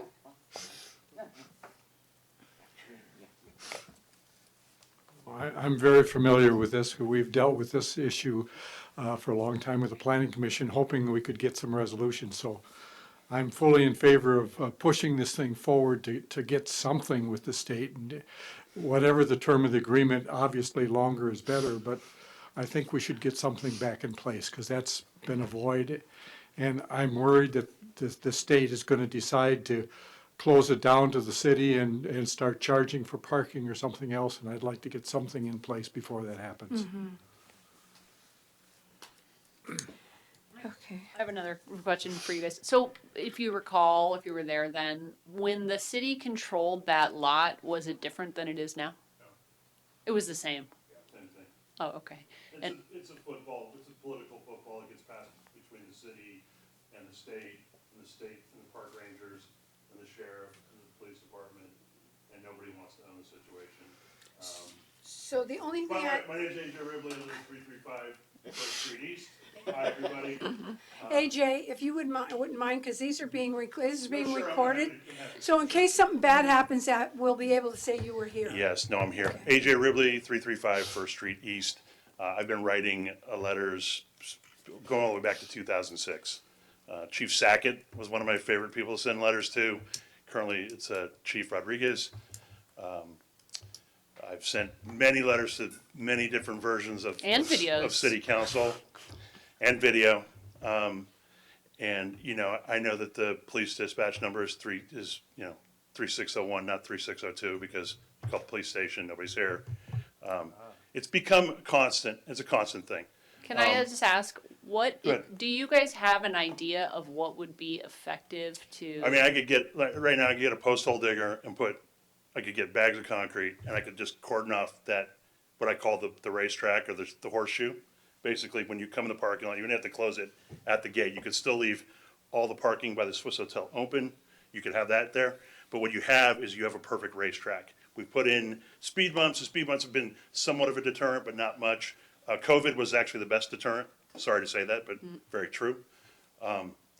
And I think you could actually chain that slab of concrete off, pavement off every night at 6, and still have parking available for people who want to go to the Swiss Hotel or go to Mary's or whatever. That would be the best solution.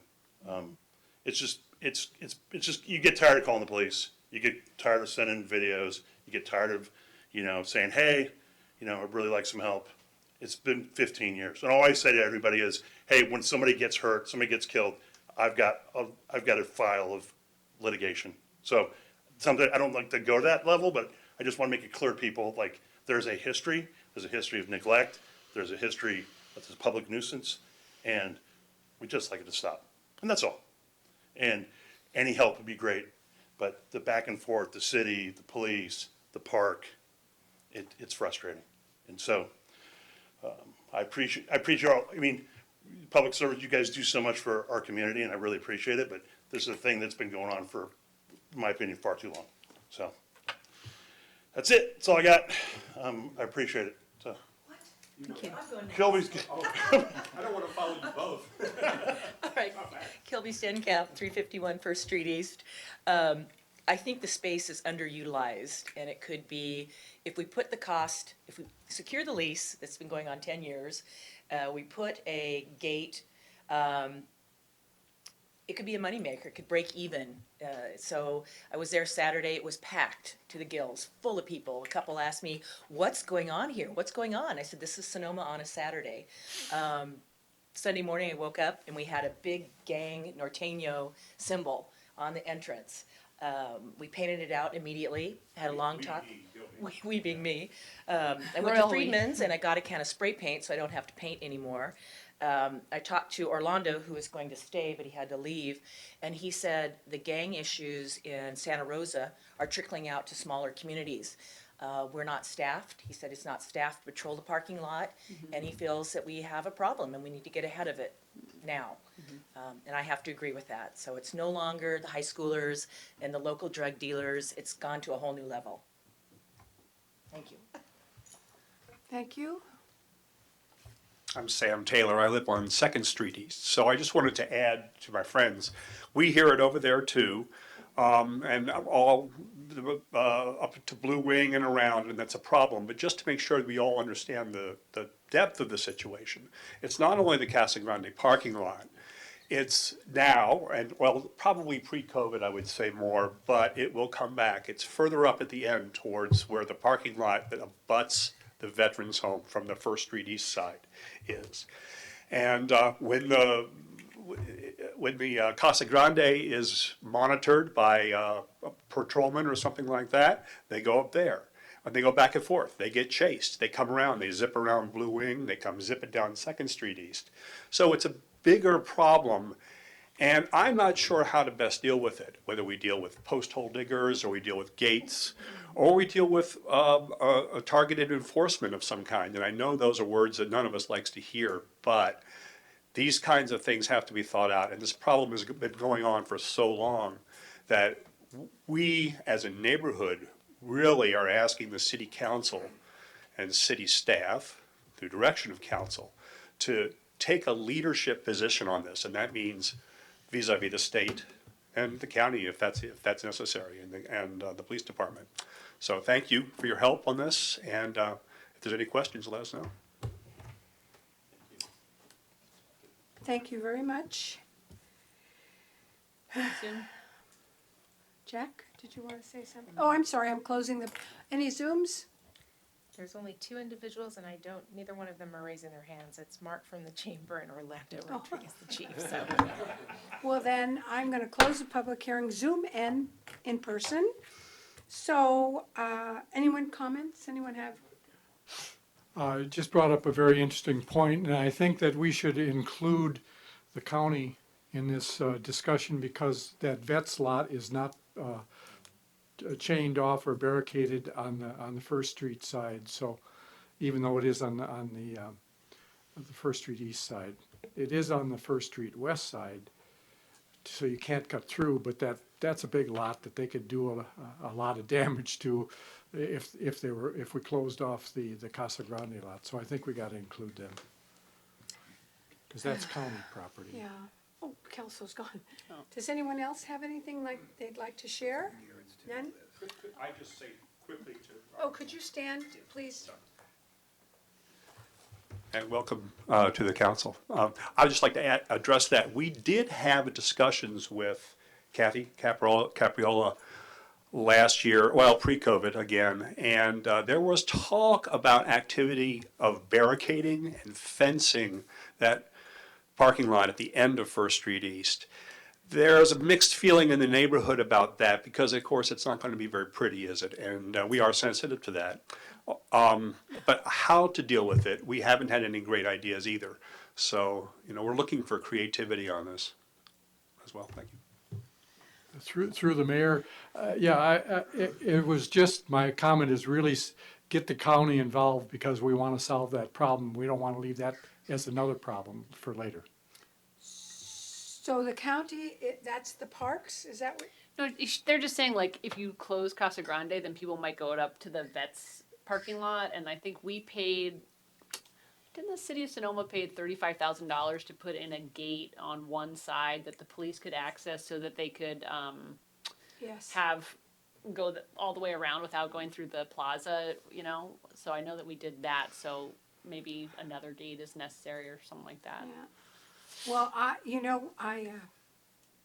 don't even need to say it. You've heard me say it. I won't say it because it's an expletive, and I will not share that on the microphone.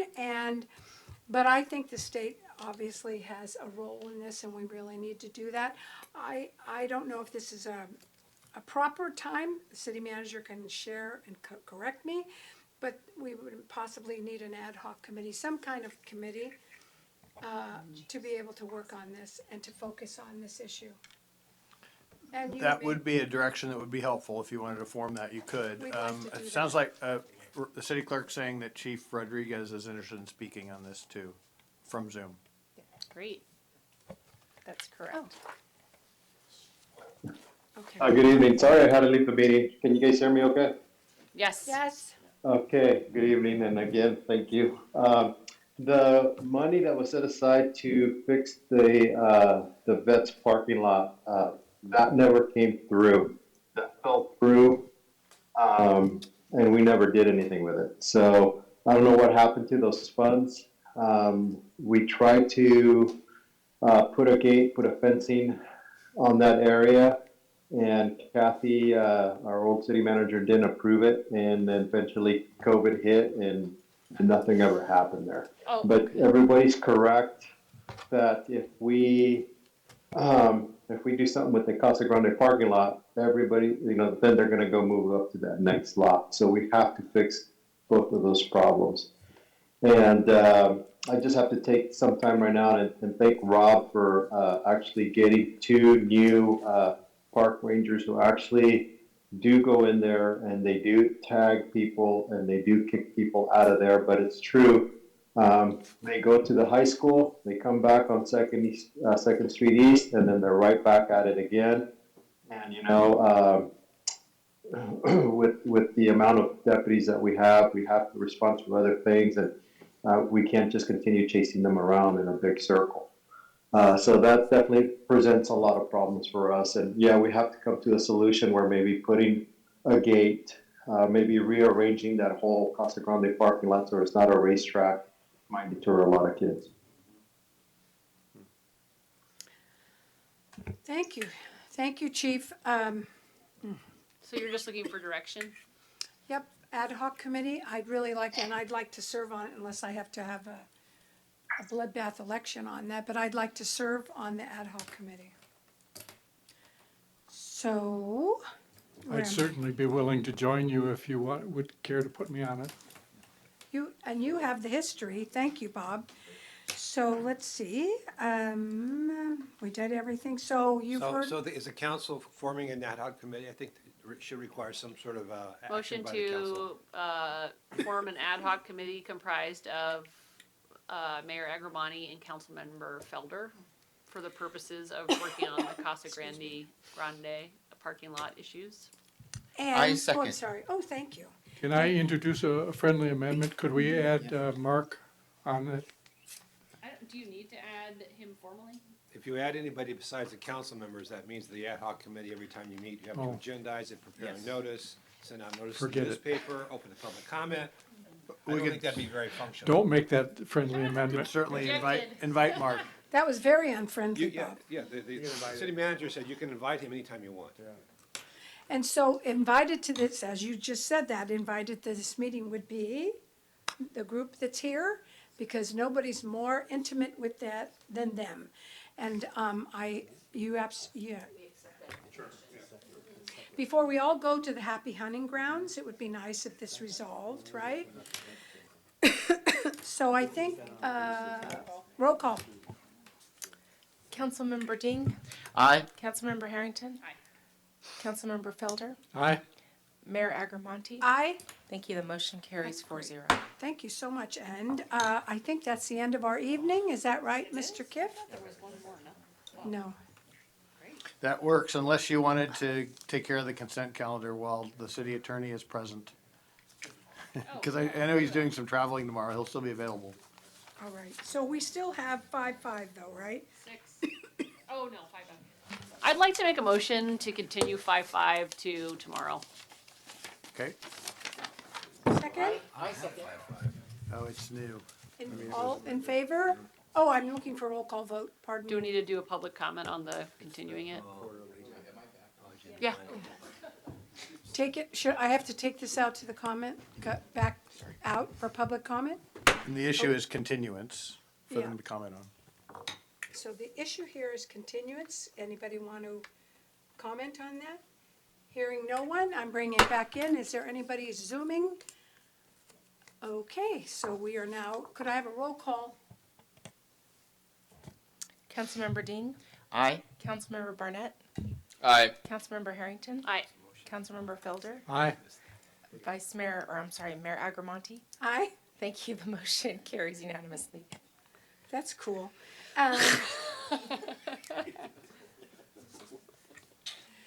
Oh golly, so I think that might be it. Is that right, sir? Consent calendar. Oh, that stupid consent. Thank you so much, Amy. I Okay. would like to say moving the consent calendar to the end was a awesome move. Great move. Much better. Okay, I'm now at the consent calendar. All items listed on the consent calendar are considered to be routine and will be acted upon by a single motion. There will be no separate discussion of these items unless members of the council, staff, or public request specific items to be removed to separate action. At this time, council may decide to change the order of the agenda. Does anyone have anything? We should rewrite that script, maybe. Yeah. I would like to remove 6.4. And I'm also happy to discuss that tomorrow, if that's the pleasure of the council. Are we allowed to do that? So let's remove 6.4 and hear that tomorrow. All right, so so could I have a motion, oh, is out to public. Could I take this out to the public? Public, you have to pay attention. Would you like to say anything? No. Okay, I'm bringing it back. Is there anyone for Zoom? No? Okay, we're back here. All right, so I think I'm looking for approval for consent agenda minus 6.4. Motion to approve consent agenda except item 6.4.